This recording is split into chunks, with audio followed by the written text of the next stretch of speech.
ಪ್ರಚಲಿತ ಈ ಕಾರ್ಯಕ್ರಮದ ಪ್ರಾಯೋಜಕರು Father Muller's Charitable trust, SDM college, Ujire.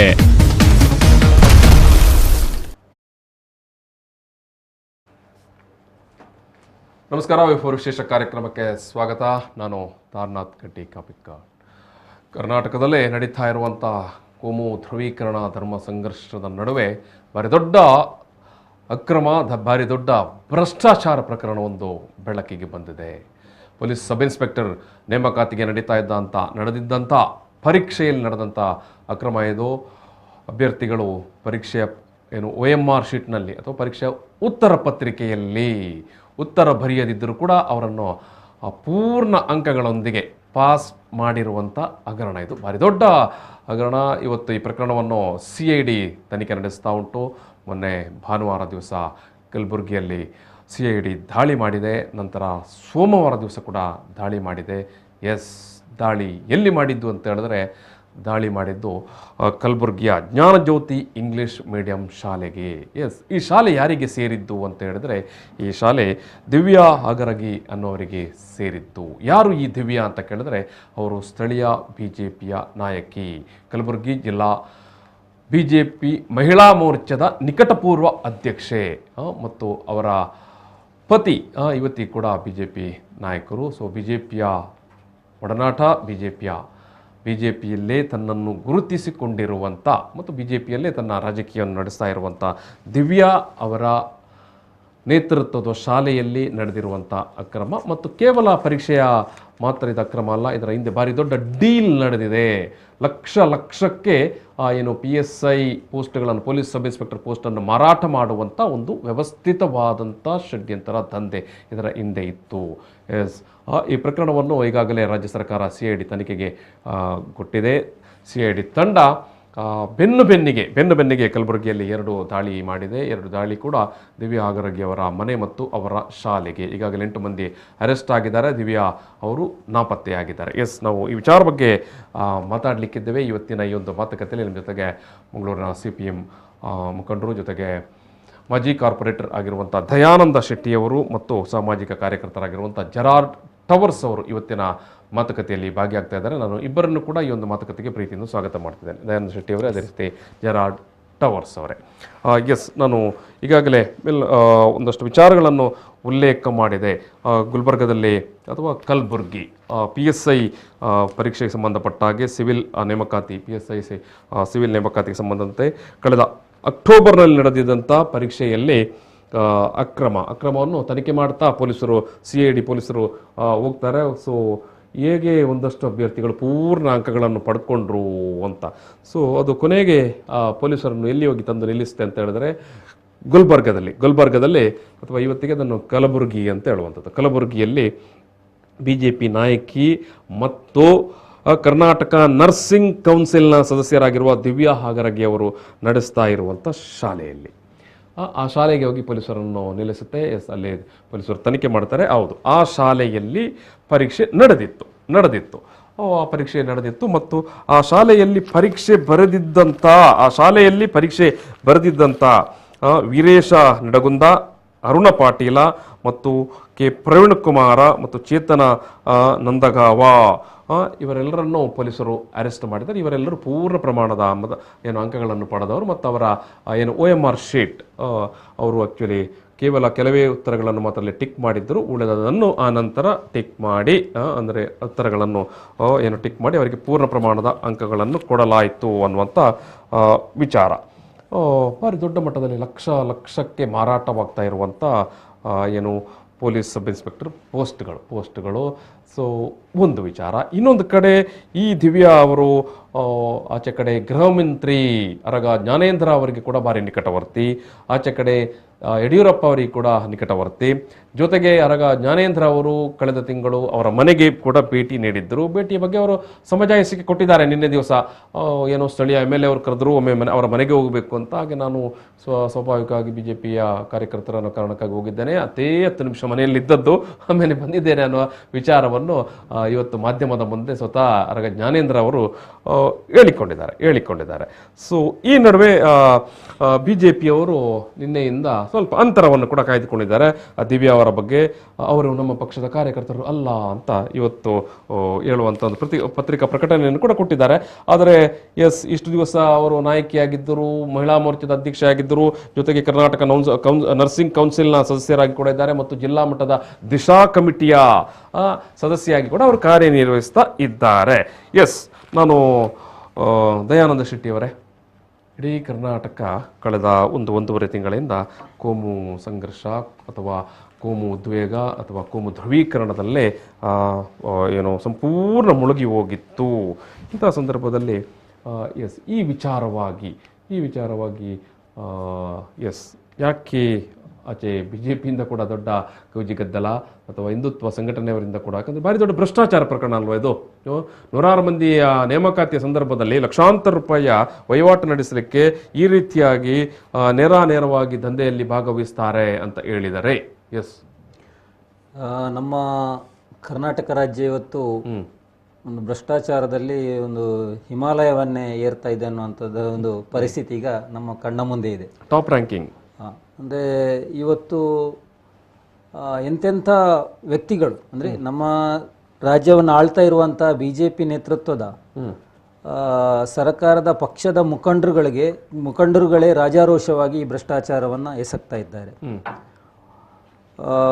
ಮೊನ್ನೆ ತಾನೇ ಈಶ್ವರಪ್ಪನವರು ಹಿರಿಯ ಅವರು ನಾಯಕರಾಗಿದ್ದವರು, BJP ಪಕ್ಷದಲ್ಲಿ ಹಲವಾರು ಹುದ್ದೆಗಳನ್ನು ನಿಭಾಯಿಸಿದವರು ಮತ್ತೆ ಹಿರಿಯರಾಗಿದ್ದವರು, ಯಡಿಯೂರಪ್ಪ ನಂತರ ಅವರೇ ಇದ್ದವರು, ಮುಖ್ಯಮಂತ್ರಿ ಅಂತಹ ವ್ಯಕ್ತಿಯೇ ಒಂದು ರಾಜಾರೋಷವಾಗಿ 40% ಭ್ರಷ್ಟಾಚಾರ ಕಮಿಷನ್ ದಂಧೆಯಲ್ಲಿ ಮುಳುಗಿದ್ದಾರೆ ಅಂದ್ರೆ ಇನ್ನು ಉಳಿದವರ ಪರಿಸ್ಥಿತಿ ಹೇಗೆ ಇರಬಹುದು? ಉಳಿದವರು ಎಷ್ಟು ಯಾವ ಇದರೆಲ್ಲ ಭ್ರಷ್ಟಾಚಾರ, ಅವರು ಹೊರಗೆ ಬರಲಿಲ್ಲ ಅಷ್ಟೇ. 15-20 ಶಾಸಕರೇ ಹೋಗಿ ಸರ್ಕಾರದೊಟ್ಟಿಗೆ ಸೇರ್ತಾರೆ, ಮಂತ್ರಿ ಪದವಿಯನ್ನು ಗಿಟ್ಟಿಸ್ಕೊಳ್ತಾರೆ ಅಂದ್ರೆ ಮಾರಾಟ. ಹೌದು, ಹೌದು, ಕೋಟ್ಯಾಂತರ ರೂಪಾಯಿಗೆ ವ್ಯವಹಾರ ಮಾಡಿ ಒಂದು ಪ್ರಜಾಸತ್ತೆಯನ್ನೇ ಅಡವಿಟ್ಟು ಚುನಾವಣೆ ಗೆದ್ದಂತ ಒಂದು ಸ್ಥಾನಕ್ಕೆ ರಾಜೀನಾಮೆ ಕೊಟ್ಟು ಮತ್ತೆ ಇನ್ನೊಂದು ಪಕ್ಷದಲ್ಲಿ ಚುನಾವಣೆ ಗೆದ್ದು ಅಲ್ಲಿ ಕೋಟ್ಯಾಂತರ ಅವ್ಯವಹಾರ ಎಲ್ಲ ನಡೆದದೆಲ್ಲ ನಾವು ಕಂಡಿದ್ದೇವೆ. ಆ ನಂತರ ಕೂಡ ಇವರು ಅಧಿಕಾರಕ್ಕೆ ಬಂದ ಮೇಲೆ ಒಂದು ವ್ಯವಸ್ಥಿತವಾದ ಒಂದು ಜನರಿಗೆ ಒಂದು ಆಡಳಿತವನ್ನು ಕೊಡಬೇಕಿತ್ತು. ಯಾವ ಜನರ ಸಮಸ್ಯೆಗಳನ್ನು ತೋರಿಸಿ ಇವರು ಅಧಿಕಾರಕ್ಕೆ ಬಂದಿದ್ರು, ಆ ಸಮಸ್ಯೆಗಳತ್ತ ಯಾವುದೇ ಇವರು ಚಿಂತೆ ಮಾಡಲಿಲ್ಲ. ಬದಲಾಗಿ ಅವರು ಯಾವ ಭ್ರಷ್ಟಾಚಾರವನ್ನ ಹಿಂದಿನ ಸರ್ಕಾರದ್ದು ತೋರಿಸಿದ್ರು ಅದಕ್ಕೆ 100 ಪಟ್ಟು ಹೆಚ್ಚು ಇವರು ಮಾಡ್ತಾ ಹೋದ್ರು. ಯಾವ ಅನ್ಯಾಯಗಳನ್ನ ಹಿಂದಿನವರದ್ದು ತೋರಿಸಿದ್ರು ಅದನ್ನ ಹೆಚ್ಚು ಮಾಡ್ತಾ ಹೋದ್ರು. ಈ ಪ್ರಕರಣದಲ್ಲಿ ಮುಖ್ಯವಾಗಿ ಈ ಪೊಲೀಸ್ ಸಿಬ್ಬಂದಿ ನೇಮಕಾತಿಯಲ್ಲಿ ಇದು ಬಹಳ ಗಂಭೀರವಾದ ವಿಚಾರ. ಯಾಕೆಂದ್ರೆ ನಮ್ಮ ದೇಶವನ್ನ ಕೂಡ ನೋಡ್ತಾ ಇರುವಂತದ್ದು ಇದು ದಿವ್ಯಾ ಹಗರಗೆ ಅವರು ಗೃಹ ಸಚಿವ ಅರಗ ಜ್ಞಾನೇಂದ್ರ ಅವರ ಮನೆಗೆ ಭೇಟಿ ನೀಡಿದಂತ ಸಂದರ್ಭ. ಮುಂದುವರಿಸಿ. ಈಗ ಅದೇ ಒಂದು ಪೊಲೀಸ್ ಇಲಾಖೆ ಅಂದ್ರೆ ನಮ್ಗೆ ಇಡೀ ರಕ್ಷಣೆ ಕೊಡ್ಬೇಕಾದವರು, ಅವರು ಅವ್ಯವಹಾರನ ಬಯಲಿಗೆಳಿಬೇಕಾದವರು, ಕಳ್ಳರನ್ನ ಹಿಡಿಬೇಕಾದವರು, ವಂಚನೆಗಳನ್ನ ಹೊರಗೆ ತೆಗೆದು ಅವರಿಗೆ ಜನರಿಗೆ ನ್ಯಾಯ ಕೊಡ್ಬೇಕಾದವರು, ಅವರೇ ಈ ರೀತಿಯಲ್ಲಿ ಆಯ್ಕೆ ಆಗ್ತಾ ಬಂದ್ರೆ ನಾಳೆ ಇದು ಒಂದು ಲಕ್ಷಾಂತರ ರೂಪಾಯಿ ಲಂಚವನ್ನ ಕೊಟ್ಟು ಈ ರೀತಿ ನೇಮಕಾತಿ ಆದ್ರೆ ಅವರು ಮುಂದಿನ ದಿನಗಳಲ್ಲಿ ಒಂದು ಉನ್ನತ ಹುದ್ದೆಗೆ ಹೋಗಿ ಕೂತ್ರೆ ಅವ್ರು ಏನ್ ಮಾಡ್ತಾರೆ? ಜನರಿಗೆ ನ್ಯಾಯ ಕೊಡ್ಲಿಕ್ಕಾಗಿ ಕೋಟಿವರೆಗೆ ಖರ್ಚು ಮಾಡಿ ಇವರು ಇದಕ್ಕೆ ಸ್ಥಾನವನ್ನ ತಗೊಳ್ಬೇಕಾ ಅಥವಾ ಅವರ ಹಣವನ್ನ ದುಪ್ಪಟ್ಟು ಮಾಡ್ಲಿಕ್ಕೆ ಹೋಗ್ಬೇಕಾ? ಭ್ರಷ್ಟಾಚಾರದ ಮೂಲವನ್ನಾಗಿ ಪೊಲೀಸ್ ಇಲಾಖೆಯನ್ನ ಮಾಡುದಾದ್ರೆ ಇಂತಹ ವ್ಯಕ್ತಿಗಳನ್ನ ಏನ್ ಮಾಡ್ಬೇಕು? ಇದರ ಬಗ್ಗೆ ಸರ್ಕಾರ ಅಷ್ಟೇನು ಗಂಭೀರವಾಗಿ ತಗೊಂಡಿಲ್ಲ ಅಂತ ಕಾಣ್ತದೆ. ಸರ್ಕಾರ ಎಷ್ಟು ಅಂದ್ರೆ ಅವರ ಪಕ್ಷದವರೇ, ಈಗ ನಾವು ಹೊರಗಿನಿಂದ ಸರ್ಕಾರ ಮುಚ್ಚಲಿಕ್ಕೆ ಹೋಗ್ಬೋದು, ಯಾಕೆಂದ್ರೆ ನಮ್ಮ ಪಕ್ಷದವರೇ ಎಲ್ಲ ಅಂತ ಹೇಳ್ತಾರೆ, ಅದು ಸಾಮಾನ್ಯ. ಈಶ್ವರಪ್ಪನನ್ನು ನಾಳೆ ಹೇಳ್ಬೋದು ನಮ್ಮ ಪಕ್ಷ ಬಿಟ್ಟಿದ್ದಾರೆ ಅಂತಾನು ಹೇಳ್ಬೋದು, ಅಥವಾ ತೆಗೆದಿದ್ದೇವೆ ಅಂತಾನು ಹೇಳ್ಬೋದು, ಅಥವಾ ಇನ್ನೂ ಒಂದಷ್ಟು ಅಂದ್ರೆ ಹಸಿ ಸುಳ್ಳುಗಳನ್ನು ಅವರು ಹೇಳ್ತಾ ಇದ್ದಾರೆ. ಈ ಪ್ರಕರಣದ ಒಂದು ನಮ್ಮ ದೇಶದ ಭದ್ರತೆಯನ್ನ ಇನ್ನು ಮುಂದಿನ ದಿನಗಳಲ್ಲಿ ಇನ್ನು ಮಿಲಿಟರಿಗೆ ನಾವು ಸೇನೆಗೆ ನೇಮಕಾತಿಯಲ್ಲಿ ಕೂಡ ಭ್ರಷ್ಟಾಚಾರ ನಡೆದ್ರೆ ಏನು ಇದಿಲ್ಲ, ಆಶ್ಚರ್ಯ ಇಲ್ಲ. ಎಸ್ ದಯಾನಂದ್ ಅವರು, ನಾನು ಬರ್ತೇನೆ ನಿಮ್ಮಲ್ಲಿ ಬರ್ತೇನೆ, ಟವರ್ಸ್ ಅವರಿಗೆ ಬರ್ತೇನೆ. ಈ ನಡುವೆ ನಮ್ಮ ಜೊತೆಗೆ ಬೆಂಗಳೂರಿನಿಂದ ಹಿರಿಯ ಪತ್ರಕರ್ತರಾಗಿರುವಂತ ಬಿ ಸಮೀವುಲ್ಲಾ ಅವರು ಜಾಯ್ನ್ ಆಗಿದ್ದಾರೆ. ಸರ್ ನಮಸ್ಕಾರ. ಸರ್ ಎಸ್, ಈ ಒಂದು ಪೊಲೀಸ್ ಸಬ್ ಇನ್ಸ್ಪೆಕ್ಟರ್ ನೇಮಕಾತಿಯ ವಿಚಾರದಲ್ಲಿ ನಡೆದಿರುವಂತ ಅಕ್ರಮಗಳು, ಆ ಅಕ್ರಮದ ನೆಲೆಯಲ್ಲಿ CID ಅವರು ಭಾನುವಾರ ಮತ್ತು ಸೋಮವಾರ ನಡೆಸಿರುವಂಥ ದಾಳಿ ಕಲಬುರಗಿಯಲ್ಲಿ ದಿವ್ಯಾ ಹಗರಗಿಯವರ ಮನೆಗೆ BJPಯ ನಾಯಕಿ ಎಸ್, ಈ ಒಂದು ವಿಚಾರ ಜೊತೆಗೆ ಸರ್, ಕಳೆದ ಒಂದೂವರೆ ತಿಂಗಳಿಂದ ಇಡೀ ರಾಜ್ಯ ಕೋಮು ಧ್ರುವೀಕರಣ, ಕೋಮು ವೈಶ್ಯ, ಕೋಮು ದ್ವೇಷವನ್ನೇ ಏನು ದಿನದ 24 ಗಂಟೆಯು ಚರ್ಚೆ ಬಗ್ಗೆನೇ ತಕರಾರು ನಡೀತಾ ಇತ್ತು. ಇಂಥ ಎಲ್ಲ ಸಂದರ್ಭದಲ್ಲಿ ಇಷ್ಟು ದೊಡ್ಡ ಒಂದು ಹಗರಣ, ಮತ್ತೆ ಆ ಹಗರಣದಲ್ಲಿ ಕೂಡ ನೇರವಾಗಿ ಬಿಜೆಪಿಯ ನಾಯಕಿಯೇ ಭಾಗಿಯಾಗಿರುವಂತದ್ದು, ಏನ್ ಹೇಳಲಿಕ್ಕೆ ಬಯಸ್ತೀರಿ ಸರ್? ಒಂದು ಈಗ ಬಂದಿರೋ ಮಾಹಿತಿ ಪ್ರಕಾರ 26 ಕ್ಯಾಂಡಿಡೇಟ್ಸ್ ಅನ್ನ ಐಡೆಂಟಿಫೈ ಮಾಡಿದ್ದಾರೆ. ಓಕೆ ಓಕೆ 26 ಕ್ಯಾಂಡಿಡೇಟ್ಗೆ ಸಿಐಡಿ ನೋಟಿಸ್ ಕೊಟ್ಟಿದ್ದಾನೆ. ನೋಟಿಸ್ ಕೊಟ್ಟು ನಿಮ್ಮ ಹತ್ರ ಇರುವ ಕಾಪಿ ಇರುತ್ತಲ್ವಾ, ಹೌದು, ಒಂದು ಕಾಪಿಯನ್ನ ಅಲ್ಲಿ ವ್ಯಾಲ್ಯೂಯೇಷನ್ ಸಬ್ಮಿಟ್ ಮಾಡಿ ಇನ್ನೊಂದು ಕಾಪಿನ ಇಟ್ಕೋತಾರಲ್ಲ, ಯಾವ್ದು ತರ ಕೊಟ್ಟಿರ್ತಾರೆ ಅಂತ, ಆ ಕಾಪಿನ ಎತ್ಕೊಂಡ್ ಬನ್ನಿ ಅಂತ ಅವ್ರಿಗೆ ನೋಟಿಸ್ ಕೊಟ್ಟಿದ್ದಾರೆ. ಈಗ ಅಲ್ಲಿಗೆ ಇವ್ರ ಹತ್ರ ಇರೋ ಕಾಪಿ, ಅಲ್ಲಿ ತುಂಬಿರೋ ಕಾಪಿ ಏನಿದೆ ಅಲ್ಲಿ ಕಂಪ್ಯಾರಿಸನ್ ಮಾಡಿದ್ರೆ ಎಲ್ಲಿ ತುಂಬಲ್ಪಡ್ತು ಅನ್ನೋದು ಗೊತ್ತಾಗುತ್ತೆ. ಇದು ಮೋಡಸ್ ಆಪರೆಂಡಿ ಆಯ್ದ ಶಿಕ್ಷಣ ಸಂಸ್ಥೆಗಳ, ಆಯ್ದ ಎಕ್ಸಾಮಿನೇಷನ್ ಸೆಂಟರ್ಗಳಲ್ಲಿ ತಮಗೆ ಬೇಕಾದ ಕ್ಯಾಂಡಿಡೇಟ್ಸ್ ಅಲ್ಲಿ ಹಾಕ್ತಾರೆ. ಸಾಮಾನ್ಯವಾಗಿ ಇಲ್ಲಿ ಚೆಕ್ ಮಾಡ್ಕೋಬೇಕಾಗಿರೋದೇನು, ಕಲಬುರ್ಗಿನಲ್ಲಿ ಒಂದ್ ಸೆಂಟರ್ ಇತ್ತು ಅಂದ್ರೆ ಕಲಬುರ್ಗಿ ಸುತ್ತಮುತ್ತ ಇರೋನ್ ಹಾಕ್ತಾರೆ. ಬೆಂಗಳೂರಲ್ಲಿ ಇತ್ತು ಅಂದ್ರೆ ಬೆಂಗಳೂರು ಸುತ್ತಮುತ್ತ. ಆ ಸೆಂಟರ್ಗೆ ದೂರದಿಂದಲೂ ಬಂದಿದ್ರ ಬುಕ್ ಆಗಿರೋ ಕ್ಯಾಂಡಿಡೇಟ್ಸ್ ಗಳನ್ನ ಅಲ್ಲಿಗೆ ಶಿಫ್ಟ್ ಮಾಡಿದ್ರ. ಒಂದು ವೇಳೆ ಅದು ನಿಜಾನೇ ಆಗಿದ್ರೆ ಇಲ್ಲಿಂದ ಅಷ್ಟು ದೂರ ಹಾಕೋದಕ್ಕೆ ಕಾರಣ ಏನು? ನಂಬರ್ 1. ನಂಬರ್ 2, ಆ ಕಾಪಿನಲ್ಲಿ ಇವ್ರ ಹತ್ರ ಇರೋ ಕಾಪಿದು ವ್ಯಾಲ್ಯೂಯೇಷನ್ ಅಲ್ಲಿ ಉತ್ತರ ತುಂಬಿರೋ ಕಾಪಿಗೂ ಎರಡು ಕಂಪೇರ್ ಮಾಡಿದ್ರೆ ಗೊತ್ತಾಗುತ್ತೆ. ಇದು ಎರಡನೇದು. ಮೂರನೇದು, ಇದು ಲೋಯರ್ ಲೆವೆಲ್ ಅಲ್ಲಿ ನಡೆಯುವಂತ ಕೆಲಸನೇ ಅಲ್ಲ. ಖಂಡಿತ ಲೋಯರ್ ಲೆವೆಲ್ ಅಲ್ಲಿ ನಡೆಸುವಂತ ಅದನ್ನ ಡೈರೆಕ್ಟ್ ಮಾಡೋನು ಆ ಕ್ಯಾಂಡಿಡೇಟ್ ನ ಅಲ್ಲಿಗೆ ಹಾಕ್ಬೇಕು. ಅವ್ರ ಪೇಪರ್ ಪರ್ಟಿಕ್ಯುಲರ್ ಸೆಂಟ್ರಿಗೆ ಬರ್ಬೇಕು. ಆ ಸೆಂಟ್ರಲ್ ಇರೋ ಪರ್ಟಿಕ್ಯುಲರ್ ವ್ಯಕ್ತಿಗಳು ಅದನ್ನ ತುಂಬಬೇಕು, ನಂಬರ್ ಜಾಸ್ತಿ ಮಾಡ್ಬೇಕು ಅಂದ್ರೆ ಒಂದು ನೆಟ್ವರ್ಕ್ ಅದು. ಅದು ಉನ್ನತ ಮಟ್ಟದ ಕೈವಾಡ ಇಲ್ದಲೆ ಇದು ಆಗೋದೇ ಇಲ್ಲ. ಈಗ ಸರ್, ಕಲಬುರ್ಗಿಯ ಜ್ಞಾನ ಜ್ಯೋತಿ ಇಂಗ್ಲಿಷ್ ಮೀಡಿಯಂ ಶಾಲೆ, ಅದು ಕೂಡ ಒಂದು ಸೆಂಟರ್. ಹೌದು, ಸರಿ ಸರ್, ಅದನ್ನ ಹೇಳ್ತಿರೋದು ನಾನು ಅದನ್ನೇ ಹೇಳ್ತಿರೋದು.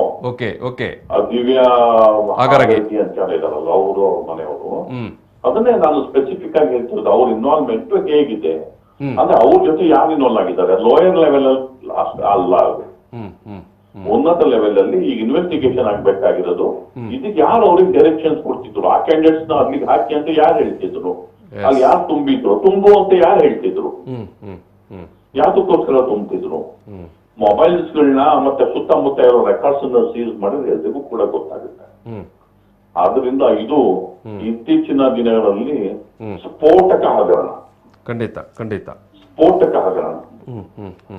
ಆದ್ರೆ ಇದನ್ನ ಮುಚ್ಚಾಕ್ತಕ್ಕೆ ಪ್ರಯತ್ನ ನಡೆದಿದೆ.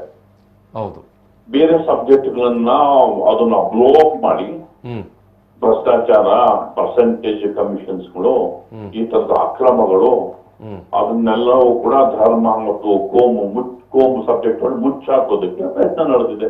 ಮೇಲ್ನೋಟಕ್ಕೆ ಎಲ್ರಿಗೂ ಗೊತ್ತಾಗ್ತಾ ಇದೆ. ಸೊ ಹಾಗಿದ್ರೆ ಇಷ್ಟು ದೊಡ್ಡ ಒಂದು ಹಗರಣ ಮತ್ತು ಒಂದು ಈಗ ನಾವೇನು ಕಲಬುರಗಿಯ ಜ್ಞಾನಜ್ಯೋತಿ ಇಂಗ್ಲಿಷ್ ಮೀಡಿಯಂ ಸ್ಕೂಲ್, ಅದು ನೇರವಾಗಿ ಬಿಜೆಪಿ ನಾಯಕಿಯೊಬ್ಬರಿಗೆ ಸೇರಿದಂತ ದಿವ್ಯಾ ಅವರು ಬಿಜೆಪಿ. ಈಗ ನಿನ್ನೆ ಮೊನ್ನೆಯಿಂದ ಏನೋ ಅಲ್ಲಿಯ ಸ್ಥಳೀಯ ಬಿಜೆಪಿ ನಾಯಕರು ದಿವ್ಯಾ ಅವರಿಗೂ ನಮ್ಮ ಪಕ್ಷಕ್ಕೂ ಸಂಬಂಧ ಇಲ್ಲ ಅಂತ ಹೇಳ್ತಾ ಇದ್ದಾರೆ. ಯಾಕಂದ್ರೆ ಕಳೆದ ಅವಧಿಯಲ್ಲಿ ಇದೇ ದಿವ್ಯಾ ಅವರು ಕಲಬುರಗಿ ಬಿಜೆಪಿ ಮಹಿಳಾ ಮೋರ್ಚಾದ ಅಧ್ಯಕ್ಷೆ ಆಗಿದ್ರು. ಇವಾಗನು ಸ್ಟಿಲ್ ನಾವು ದಿಶಾ ಸಮಿತಿಯ ಸದಸ್ಯರಾಗಿದ್ದಾರೆ, ಆಮೇಲೆ ಸ್ಟೇಟ್ ನರ್ಸಿಂಗ್ ಕೌನ್ಸಿಲ್ ನ ಸದಸ್ಯರಾಗಿದ್ದಾರೆ. ಸೊ ಇಷ್ಟು ಇದ್ದಾಗಿಯೂ ಕೂಡ ಅವರು ನಮ್ಮ ಸದಸ್ಯರಲ್ಲ ಅಂತ ಬಿಜೆಪಿ ಅವರು ಹೇಳ್ತಾ ಇರುವಂತ ವಿಚಾರ ಸುಳ್ಳು.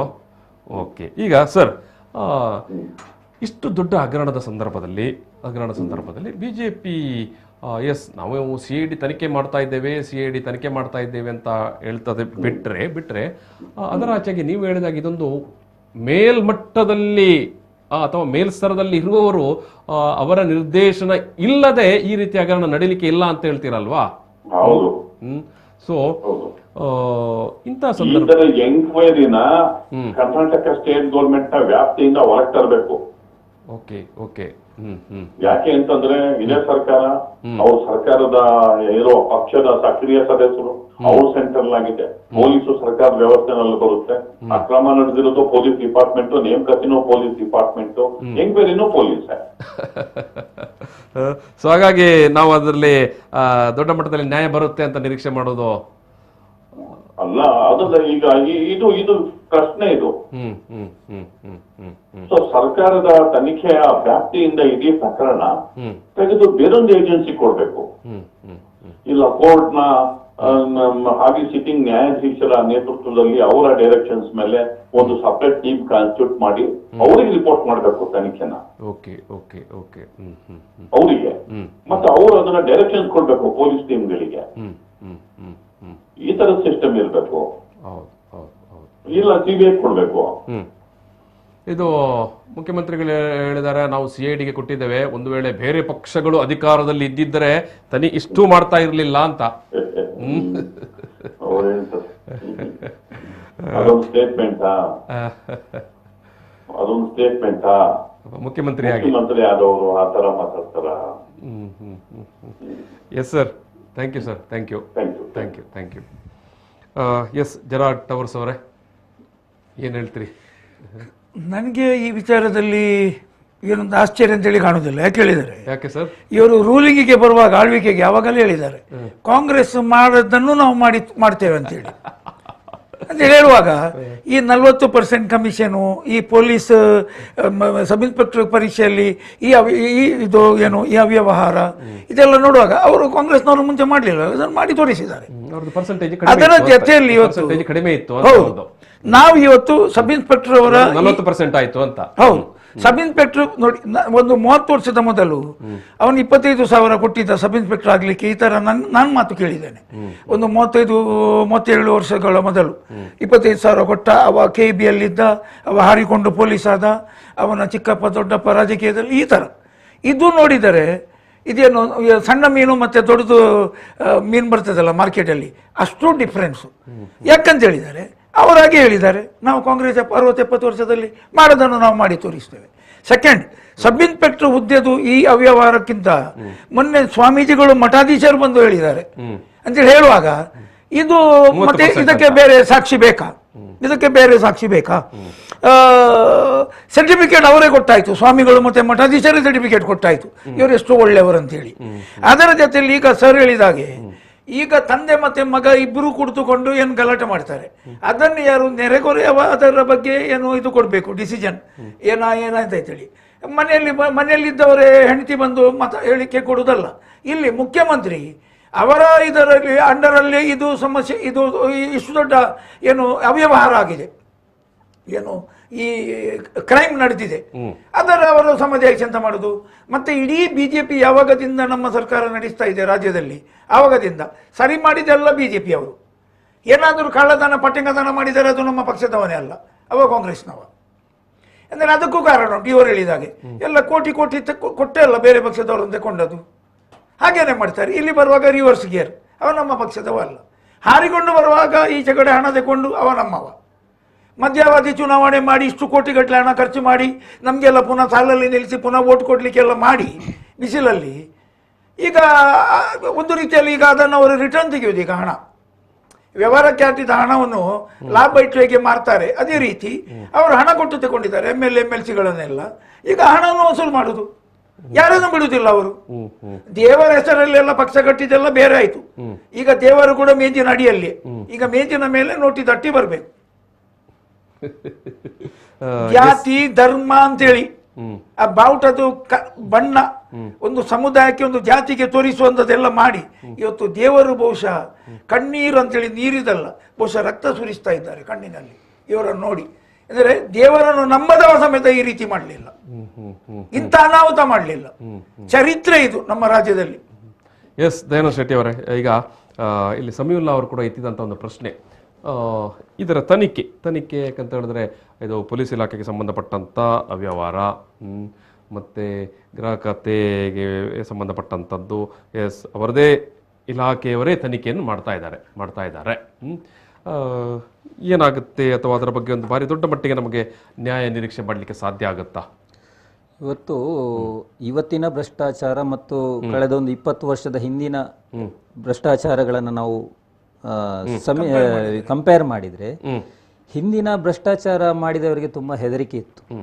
ಬಹುಮುಖ್ಯವಾಗಿ ಮಾಧ್ಯಮಗಳ ಏನು ಪೊಲೀಸ್ಗಿರಿ ಇತ್ತು, ಮಾಧ್ಯಮಗಳ ಕಣ್ಗಾವಲು ಏನಿತ್ತು, ಮತ್ತೆ ಮಾಧ್ಯಮಗಳು ಮತ್ತೆ ಆ ಕಾಲದ ಪತ್ರಕರ್ತರುಗಳ ಏನು ಪ್ರಾಮಾಣಿಕ ಸೇವೆ ಇತ್ತು, ಅವರದೇ ಒಂದು ಅಂಗ.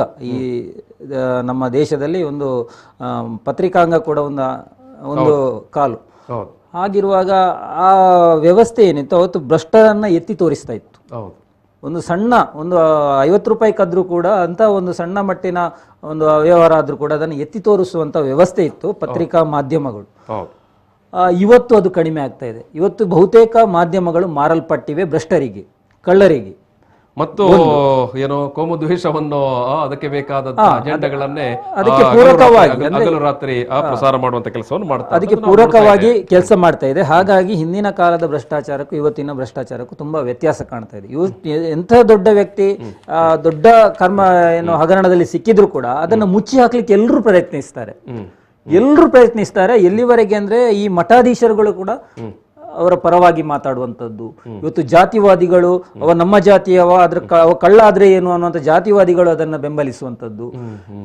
ಅದೇ ರೀತಿ ಹಿಂದುತ್ವ ಏನು ಧರ್ಮದ ಇದನ್ನ ಏನು ಅಭಿಮಾನ ನಡುವೆ ತಂದಿದ್ದಾರೆ. ಇವೆಲ್ಲವೂ ಕೂಡ ಇವತ್ತು ಭ್ರಷ್ಟರನ್ನ ರಕ್ಷಣೆ ಮಾಡ್ತಾ ಇದೆ. ಇದು ದೊಡ್ಡ ಅಪಾಯಕಾರಿ ಸನ್ನಿವೇಶದಲ್ಲಿದ್ದೇವೆ. ಹಾಗಾಗಿ ಇವತ್ತು CBIಗೆ ಕೊಡ್ಲಿ ಅಥವಾ ಬೇರೆ ಇನ್ಯಾರಿಗೂ ಕೊಡ್ಲಿ ಹೆಚ್ಚು ನಮ್ಗೆ ನಿರೀಕ್ಷೆ ಮಾಡ್ಲಿಕ್ಕೆ ಸಾಧ್ಯ ಇಲ್ಲ. ಇವತ್ತು ಕೋರ್ಟು ಆಗ್ಲಿ ಜಡ್ಜ್ ಆಗ್ಲಿ ಎಲ್ಲಾ ಕಡೆ ಭ್ರಷ್ಟಾಚಾರ ತುಂಬಿ ತುಳುಕಾಡ್ತಾ ಇದೆ. ಏನೋ ಅಲ್ಲಿ ಸ್ವಲ್ಪ ನ್ಯಾಯ ಸಿಗುವುದನ್ನ ನಿರೀಕ್ಷೆ ಮಾಡಿ ಇಟ್ಕೊಂಡು ಇದರಲ್ಲಿ ಮುಖ್ಯವಾಗಿ ನಡೆಯಬೇಕಾದದ್ದು ಜನ ಚಳವಳಿ. ಜನ ಎಚ್ಚೆತ್ತುಕೊಂಡ್ರೆ ಮಾತ್ರ ಒಂದು ಸಮರ್ಪಕವಾದ ಒಂದು ತನಿಖೆ ಆಗ್ಬಹುದು, ಅಲ್ಲಿ ನ್ಯಾಯ ಸಿಗಬಹುದು, ಅನ್ಯಾಯ ಆದವರಿಗೆ ಶಿಕ್ಷೆ ಆಗಬಹುದು. ಎಸ್ ದಯಾನಂದ್ ಅವರೇ, ಈ ನಡುವೆ ನಮ್ಮ ಜೊತೆಗೆ ಬೆಂಗಳೂರಿನಿಂದ ಹಿರಿಯ ಪತ್ರಕರ್ತರಾಗಿರುವಂತ ನಂಜುಂಡಪ್ಪ ಅವರು ನೇರ ಸಂಪರ್ಕದಲ್ಲಿದ್ದಾರೆ. ಸರ್ ನಮಸ್ಕಾರ. ನಮಸ್ತೆ ತರನಾಥ್.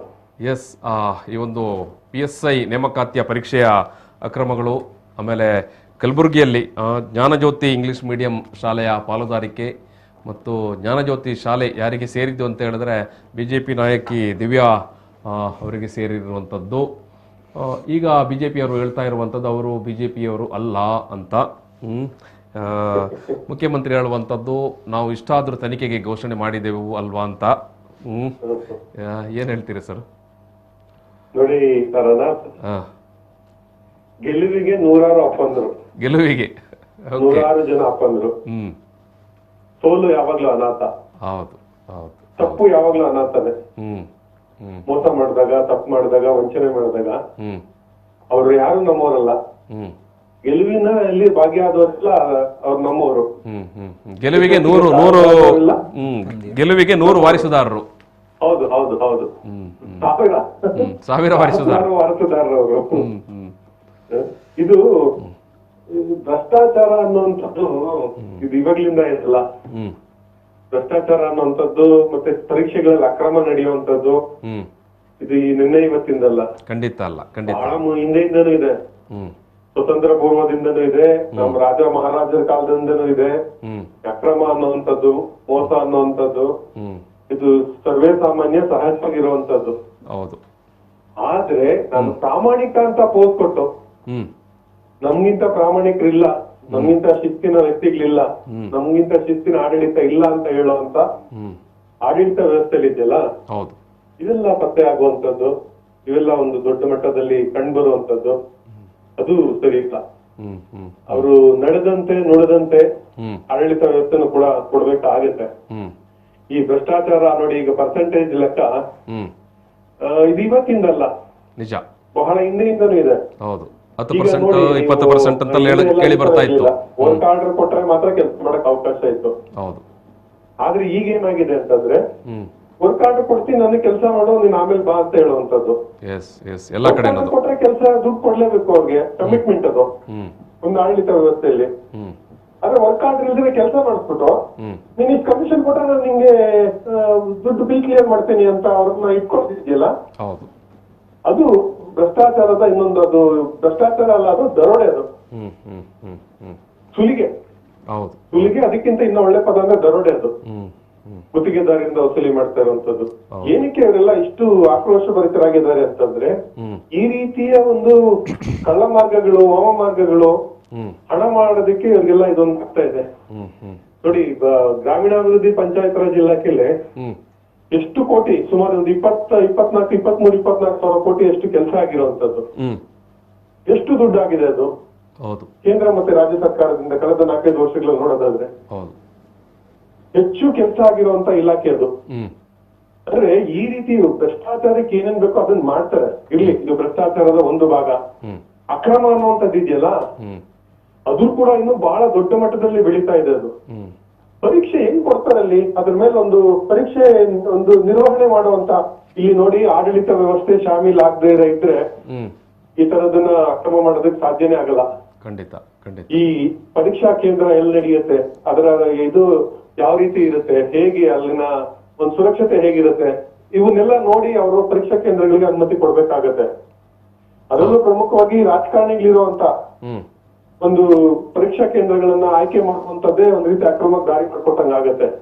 ಈಗ ನೋಡಿ, ಬ್ಲೂಟೂತ್ ಬಂದಿದೆ, ಬೇರೆ ಬೇರೆ ಬೇರೆ ತಂತ್ರಜ್ಞಾನಗಳೆಲ್ಲ ಬಂದಿದೆ, ಕಾಪಿ ಮಾಡೋದಕ್ಕೆ ಮತ್ತೆ ಇದನ್ ಮಾಡೋದಕ್ಕೆ, ಅಕ್ರಮಗಳನ್ನ ನಡೆಸೋದಕ್ಕೆ ಹಾಗೆ ಬಹಳ ಸುಗಮವಾಗಿದೆ ಇವಾಗ. ಹೌದು, ನಿಜ.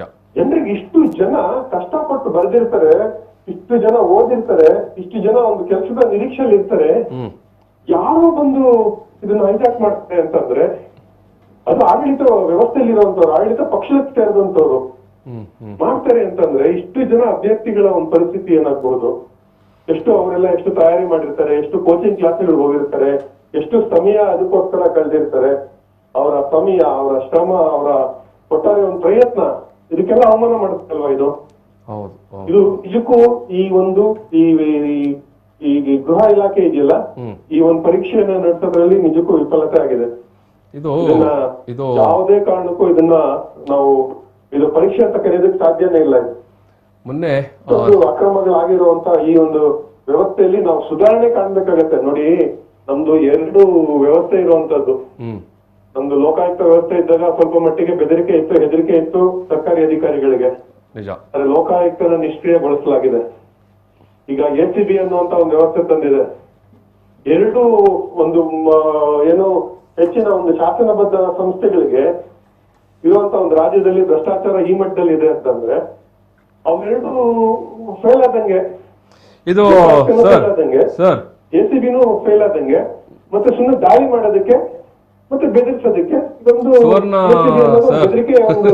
ಸುವರ್ಣ ಯುಗ ಅಂತ ಹೇಳಿದ್ರಲ್ಲ ಸರ್ ಅನ್ಸುತ್ತೆ ತಾರಂಗತ್ ನಂಗೆ. ಸರ್, ಸುವರ್ಣ ಯುಗ ಅಂತ ಮೊನ್ನೆ ಯಾರೋ ಹೇಳಿದಾಗಿತ್ತು, ಬೊಮ್ಮಾಯಿ ಅವರ ಆಡಳಿತ ಸುವರ್ಣ ಯುಗ ಅಂತ. ಯಾರಿಗೆ ಅನ್ನುವಂಥದ್ದು ಹೌದು, ಯಾರಿಗೆ ಅವ್ರ ಪಾಪ ಅಲ್ಲೋಗಿ, ಯಾಕೆ ಅಂತಂದ್ರೆ ಬಾಯರು ನಮ್ಮ ಕೃಷ್ಣದೇವರಾಯನ ಆಡಳಿತದಲ್ಲಿ ವಜ್ರ ವೈಢೂರ್ಯಗಳನ್ನ, ಮುತ್ತುರತ್ನಗಳನ್ನ ರಸ್ತೆ ಬದಿಯಲ್ಲಿ ಸುರಿದು ಅಲ್ಲಿ ಖರೀದಿ ಮಾಡ್ತಾ ಇದ್ರು, ಇದ್ ಮಾಡ್ತಾ ಇದ್ರು ಅಂತ ಇದೆ, ನಮ್ಮ ಇತಿಹಾಸ ಹೇಳುತ್ತೆ. ಹೌದು. ಸೊ ಚಂದ್ರಗುಪ್ತನ ಮೌರ್ಯದ ಕಾಲದ ಯುಗನೂ ಕೂಡ ಸುವರ್ಣ ಯುಗ ಅಂತ ಹೇಳ್ತಾರೆ. ಹೌದು, ಅಲ್ಲಿ ಪ್ರಜೆಗಳಿಗೆ ಸುವರ್ಣ ಯುಗ ಇತ್ತು. ಇಲ್ಲಿ ಯಾರಿಗೆ?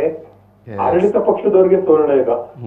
ಅದರಲ್ಲೂ ಆಡಳಿತ ಪಕ್ಷದಲ್ಲಿ ಕೆಲವರಿಗೆ, ಆಯಕಟ್ಟಿನ ಜಾಗಗಳಲ್ಲಿ ಇರುವಂತವ್ರಿಗೆ, ಮತ್ತೆ ಸರ್ಕಾರವನ್ನ ತನ್ನ ನಿಯಂತ್ರಣದಲ್ಲಿ ಇಟ್ಕೊಂಡಿರುವಂತವ್ರಿಗೆ, ಇಂಥವರಿಗೆ ಸುವರ್ಣ ಯುಗ. ಅವ್ರು ಹೇಳಿದ್ರಲ್ಲಿ ಏನು ತಪ್ಪಿಲ್ಲ, ಜನರಿಗೆ ಸುವರ್ಣ ಯುಗ ಅಂತ ಹೇಳಿಲ್ಲ, ಸುವರ್ಣ ಯುಗ ಅಂತ ಹೇಳಿದ್ದಾರೆ. ಆದ್ರೆ ಒಂದ್ ಹೇಳೋದು ನಮ್ಮ ಪಕ್ಷದವ್ರಿಗೆ, ನಮ್ಮ ಪ್ರಮುಖ ಕಾರ್ಯಕರ್ತರಿಗೆ ಸುವರ್ಣ ಯುಗ ಅಂತ ಅವರು ಹೇಳೋದನ್ನ ತಪ್ಪಿ ಸಹಜವಾಗಿ ಜನರಾಗಿ ಸುವರ್ಣ ಯುಗ ಅಂತ ಹೇಳಿದ್ದಾರೆ. ಈಗ ಜನಸಾಮಾನ್ಯರಿಗೆ ಏನ್ ಆಗ್ತಾ ಇದೆ, ಜನಸಾಮಾನ್ಯರ ಸಂಕಟ ಯಾರಾದ್ರೂ ಕೇಳಿದಾರ? ಜನಸಾಮಾನ್ಯರಿಗೆ ಸರ್, ನೀವು ಯಾವ ಬಟ್ಟೆ ಹಾಕ್ಬೇಕು, ಎಲ್ಲಿ ವ್ಯಾಪಾರ ಮಾಡಬೇಕು, ಯಾವ ಸಂತೆಯಲ್ಲಿ ವ್ಯಾಪಾರ ಇಡಬೇಕು, ಏನು ಊಟ ಮಾಡಬೇಕು, ಅಲಾಲೋ ಜಟ್ಕಾನೋ, ಇದರ ಬಗ್ಗೆನೇ ಒಂದೂವರೆ ತಿಂಗಳಿಂದ ಇಡೀ ಕರ್ನಾಟಕದಲ್ಲಿ ಸುದ್ದಿ ಗೌಜಿ ಗದ್ದಲ ನಡೀತಾ ಉಂಟಲ್ಲ ಸರ್. ಪೆಟ್ರೋಲ್ ರೇಟ್ ಜಾಸ್ತಿ ಆಯ್ತು, ಅಡುಗೆ ಅನಿಲದ ಗ್ಯಾಸ್ ರೇಟ್ ಜಾಸ್ತಿ ಆಯ್ತು. ನೋಡಿ ಕತಾರನ, 90% ಹೆಚ್ಚು ಜನ ಈ ರೀತಿಯ ಒಂದು ಪ್ರವೃತ್ತಿಯನ್ನ, ಈ ರೀತಿಯ ಒಂದು ಚಟುವಟಿಕೆಯನ್ನ ಹಿಂದೂ 85-90% ಹಿಂದೂಗಳು ವಿರೋಧ ಮಾಡ್ತಾ ಇದ್ದಾರೆ. Okay okay. ಸಮರ್ಥನೆ ಮಾಡೋರು ಬಹಿರಂಗವಾಗಿ ಮಾಡ್ತಾ ಇದ್ದಾರೆ. ವಿರೋಧ ಮಾಡ್ತಿರುವಂತರ ಸಂಖ್ಯೆ ಬಹಳ ವ್ಯಾಪಕವಾಗಿದೆ. ಇದು ಅವರಿಗೆ ಅರ್ಥ ಆಗಿಲ್ಲ ಇನ್ನು. ಸ್ವಲ್ಪ ಮಟ್ಟಿಗೆ ಮಾಹಿತಿ ಹೋಗಿರ್ಬೋದಷ್ಟೇ. ಆದ್ರೆ ಈ ರೀತಿಯ ಯಾವುದೇ ಅಭ್ಯಾಸಗಳು, ಈ ರೀತಿ ಯಾವುದನ್ನು ದುರಂತವಾಗಿ ಹೇರುವಂತದ್ದಿದೆಯಲ್ಲ, ಅದು ಯಾವತ್ತೂನು ನಡೆಯೋದಕ್ಕೆ ಸಾಧ್ಯನೇ ಇಲ್ಲ. ಬಲವಂತವಾಗಿ ಹೇರುವಂತದ್ದು ಸರ್ವಾಧಿಕಾರಿ ಧೋರಣೆ. ಅದು ನಾವು ಹಿಂಗೆ ಮಾಡ್ತೀರಿ, ಹಿಂಗೆ ಇರ್ಬೇಕು, ಹಂಗೆ ಇರ್ಬೇಕು ಅನ್ನುವಂಥದ್ದಿದೆಯಲ್ಲ, ಅದು ಪ್ರಜಾಪ್ರಭುತ್ವಕ್ಕೆ ಮಾಡೋ ಅಪಚಾರ, ಅಪಮಾನ. ಪ್ರಜಾಪ್ರಭುತ್ವ ವ್ಯವಸ್ಥೆಯಲ್ಲಿ ನಮ್ ಸಂವಿಧಾನ ಏನೇನ್ ಕೊಟ್ಟಿದೆ ನಮ್ಗೆ ಅಧಿಕಾರ, ಘನತೆಯಿಂದ ಬದುಕುವಂತ ಅಧಿಕಾರ ಕೊಟ್ಟಿದೆ. ನಾವು ಘನತೆ ಗೌರವದಿಂದ ಬದುಕ್ಬೇಕು. ನಂಗೆ ಬೇಕಾದಂತದ್ದನ್ನ ನಾನು ತಿನ್ಬೋದು. ನಂಗೆ ವಾಕ್ ಸ್ವಾತಂತ್ರ್ಯ ಕೊಟ್ಟಿದೆ, ನಂಗೆ ಎಲ್ಲವೂ ಕೊಟ್ಟಿದೆ. ನಮ್ಗೆ ನಮ್ ಸಂವಿಧಾನದ ಮಾರ್ಗದರ್ಶಿ ತತ್ವಗಳು, ನಮ್ಮ ಸಂವಿಧಾನ ನೀಡಿರುವಂತಹ ಹಕ್ಕುಗಳು, ಕರ್ತವ್ಯಗಳು, ಇದಕ್ಕೆ ಯಾವುದಕ್ಕೂ ಚ್ಯುತಿ ಬರೋ ರೀತಿಯಲ್ಲಿ ಯಾವುದೇ ಸರ್ಕಾರ ನಡ್ಕೊಂಬಾರ್ದು.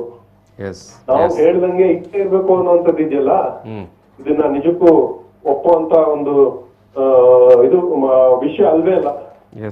ಯಾವುದು ಬಲವಂತವಾಗಿ ಹೇರಿರುವಂತದ್ದು ಬಹಳ ದಿನ ಉಳಿಯಲ್ಲ. ನೋಡಿ, ಮಕ್ಕಳಿಗೆ ನಾವು ಸಣ್ಣ ಒಂದು ಎಕ್ಸಾಂಪಲ್, ಮಕ್ಕಳಿಗೆ ಬಲವಂತವಾಗಿ ಓದು ಓದು ಓದು ಅಂತ ಹೇಳಿ ಎಷ್ಟೇ ಇದ್ ಮಾಡಿದ್ರು ಮಕ್ಕಳು ಬುಕ್ ಹಿಡಿತಾರ ಅಷ್ಟೇ ಹೊರತು ಆಮೇಲೆ ಅವರು ಇದಾಗಲ್ಲ. ಆವಾಗ ನಾವು ಒಂದು ವ್ಯವಸ್ಥೆಯಲ್ಲಿ ಏನಾದ್ರು ಲೋಪ ಇದ್ರೆ ಸುಧಾರಣೆ ಮಾಡ್ಬೇಕು ಅನ್ನೋಂಥದ್ದಿದ್ರೆ ಅದಕ್ಕೆ ಮನಪರಿವರ್ತನೆ ಅಂತ ಇರುತ್ತೆ, ತಿಳುವಳಿಕೆ ಅಂತ ಇರುತ್ತೆ, ಜನಜಾಗೃತಿ ಅಂತ ಇರುತ್ತೆ, ಚಿತ್ತನ ಮಂಥನಗಳು ಅಂತ ಇರುತ್ತೆ. ಈ ರೀತಿ ನಾವು ಬದಲಾವಣೆ ಮಾಡ್ಬೇಕಾಗತ್ತೆ ಅವರನ್ನ. ವಿಶ್ವಾಸಕ್ಕೆ ತಗೊಂಡು ಸುಧಾರಣೆಗಳನ್ನ ಮಾಡ್ಬೇಕಾಗತ್ತೆ, ಬದಲಾವಣೆಗಳನ್ನ ಮಾಡ್ಬೇಕಾಗತ್ತೆ. ಈ ನಾರಾಯಣ ಗುರುಗಳೇನ್ ಬಲವಂತವಾಗಿ ಏನಾದ್ರು ಯಾರಿಗಾರು ಹೇಳಿದ್ರ, ಜನಸಾಮಾನ್ಯರನ್ನ ವಿಶ್ವಾಸಕ್ಕೆ ತಗೊಂಡು ಅವರು ಸಮಾಜದಲ್ಲಿ ಸುಧಾರಣೆ ತರುವಂತ ಪ್ರಯತ್ನ ಮಾಡಿದ್ರು. ಅದು ಯಾರು?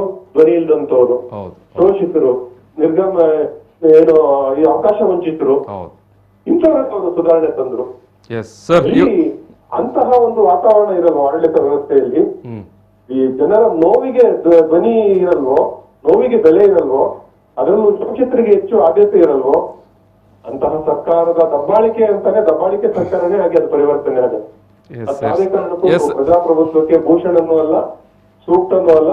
ಅಂತಹ ಆಡಳಿತ ಯಾವುದೇ ಕಾರಣಕ್ಕೂ ಹೆಚ್ಚು ದಿವಸ ಕೂಡ ಆಗಲ್ಲ. ಸರ್, ಕೊನೆಯದಾಗಿ ಇದು ಈ ತನಿಖೆ ಯಾವ ಹಂತಕ್ಕೆ ಬಂದು ನಿಲ್ಬಹುದು ಸರ್? ಪೊಲೀಸರ ಪರೀಕ್ಷೆಯ ಬಗ್ಗೆ ಮಾತು ಹೇಳ್ತಾರೆ ಯಾವಾಗಲೇ ಸಾಮಾನ್ಯಕ್ಕೆ. ಯಾವುದೇ ಒಂದು ಹಗರಣ ಬೆಳಿಗ್ಗೆ ಬಂದ್ರೆ ಒಂದ್ ಸಮಿತಿ ಮಾಡ್ಬಿಡು ಅಂತ, ಒಂದ್ ಸಮಿತಿ ಮಾಡೋದು ಅಥವಾ ಒಂದು ಎನ್ಕ್ವೈರಿಗೆ ಆರ್ಡರ್ ಮಾಡೋದು, ಮಾಡಿ ಸುಮ್ಮನೆ ಆಗ್ಬಿಡು ಅಂತ. ಎಲ್ಲಾ ಪಕ್ಷದ ಆಡಳಿತಗಳು ಹೀಗಿದೆ, ಇದೇ ರೀತಿ ಮಾಡ್ತಾ ಇರೋದು ಸಾರನ್ನ. ಏನೇ ಹಗರಣ ಬಂದ್ರು, ಏನೇ ಬಂದ್ರು ಒಂದು ಎನ್ಕ್ವೈರಿಗೆ ಆರ್ಡರ್ ಮಾಡ್ತಾರೆ, ಅಥವಾ ಯಾವ್ದಾದ್ರು ಒಂದು ಸಮಿತಿ ರಚನೆ ಮಾಡ್ತಾರೆ. ಸಮಿತಿ ರಚನೆ ಮಾಡಿ ಕೈ ತೊಳ್ಕೊಂತಾರೆ. ಅವ್ರಿಗೇನು ಬೀಸದೊಣ್ಣೆಯಿಂದ ತಪ್ಪಿಸ್ಕೊಂಬೇಕು ಈಗ ತಕ್ಷಣಕ್ಕೆ. ಸಮಿತಿ ರಚನೆ ಮಾಡೋದು, ತನಿಖೆ ಮಾಡು ಅಂತ ಹೇಳೋದು, ಅದ್ರ ಪಾಡ್ಗ ತನಿಖೆ ಅದರದೇ ಆದ ರೀತಿಯಲ್ಲಿ ಮಾಡುತ್ತೆ. ಯಾವುದೇ ತನಿಖೆ, ಯಾವುದೇ ವರದಿಗಳು ಕೂಡ ಆಡಳಿತ ಪಕ್ಷಕ್ಕೆ ವ್ಯತಿರಿಕ್ತವಾಗಿ ವಿರುದ್ಧವಾಗಿ ಬರಲ್ಲ. ಆ ಸಮಿತಿ ರಚನೆ ಮಾಡುವಂತವ್ರು, ಸಮಿತಿಯಲ್ಲಿ ಇರುವಂತವ್ರು ಕೂಡ ಯಾರನ್ನ ಹಾಕ್ಬೇಕು ಅನ್ನುವಂಥದ್ದು ಅವರೇ ತೀರ್ಮಾನ ಮಾಡ್ತಾರೆ. ಅದ್ರ ಜನರ ಸಹಭಾಗಿತ್ವ ಇರಲ್ಲ, ಜನರ ಪಾಲ್ಗೊಳ್ಳುವಿಕೆ ಇರಲ್ಲ ಇದರಲ್ಲಿ. ಯಾವುದೇ ತನಿಖೆ ನಡೆಸಿದ್ರು, ಯಾವುದೇ ಸಮಿತಿ ರಚನೆ ಮಾಡಿದ್ರು, ಜನರ ಪಾಲ್ಗೊಳ್ಳುವಿಕೆಗೆ ಒಂದು ಅವಕಾಶ ಕೊಟ್ರೆ ಮಾತ್ರ, ಅಂದ್ರೆ ನಮ್ಮ ಸಾಮಾಜಿಕ ಕಾರ್ಯಕರ್ತರು ಈ ತರದೊಂದು ವ್ಯವಸ್ಥೆಯಲ್ಲಿ ಸುಧಾರಣೆ ತರಬೇಕು ಅನ್ನುವಂತಹ ಒಂದು ಮನಸ್ಥಿತಿ ಇರುವಂತವ್ರು, ಒಂದು ನಾಗರಿಕ ಸಮುದಾಯಕ್ಕೆ, ಸಂಘ ಸಂಸ್ಥೆಗಳಿಗೆ ಇಂಥವ್ರು ಸುಧಾರಣೆ ತರುವಂತವ್ರು, ಈಗ ನಮ್ಮ ಸಂತೋಷ ಹೆಗಡೆ ಅಂತವ್ರು, ಆ ರೀತಿಯಲ್ಲಿ ಚಿತ್ರದವ್ರಿಗೆ ಇಂತಹ ಒಂದು ಮೇಜರ್ ಏನಾದ್ರು ಲೋಪಗಳಾಯ್ತು, ಭ್ರಷ್ಟಾಚಾರ ಹಗರಣ ಬಂತು ಅಂತಂದಾಗ ಅಂತವ್ರು ಸಮಿತಿಯಲ್ಲಿ ಇದ್ರೆ ಆ ಸಮಿತಿಯ ಒಂದು ಇದಿರುತ್ತೆ, ಆ ಸಮಿತಿ ಒಂದು ಘನತೆ ಇರುತ್ತೆ, ಆ ಸಮಿತಿಗೆ ಒಂದು ಗೌರವ ಇರುತ್ತೆ, ಆ ಸಮಿತಿ ಬಗ್ಗೆ ಜನರಿಗೆ ವಿಶ್ವಾಸ ಇರುತ್ತೆ.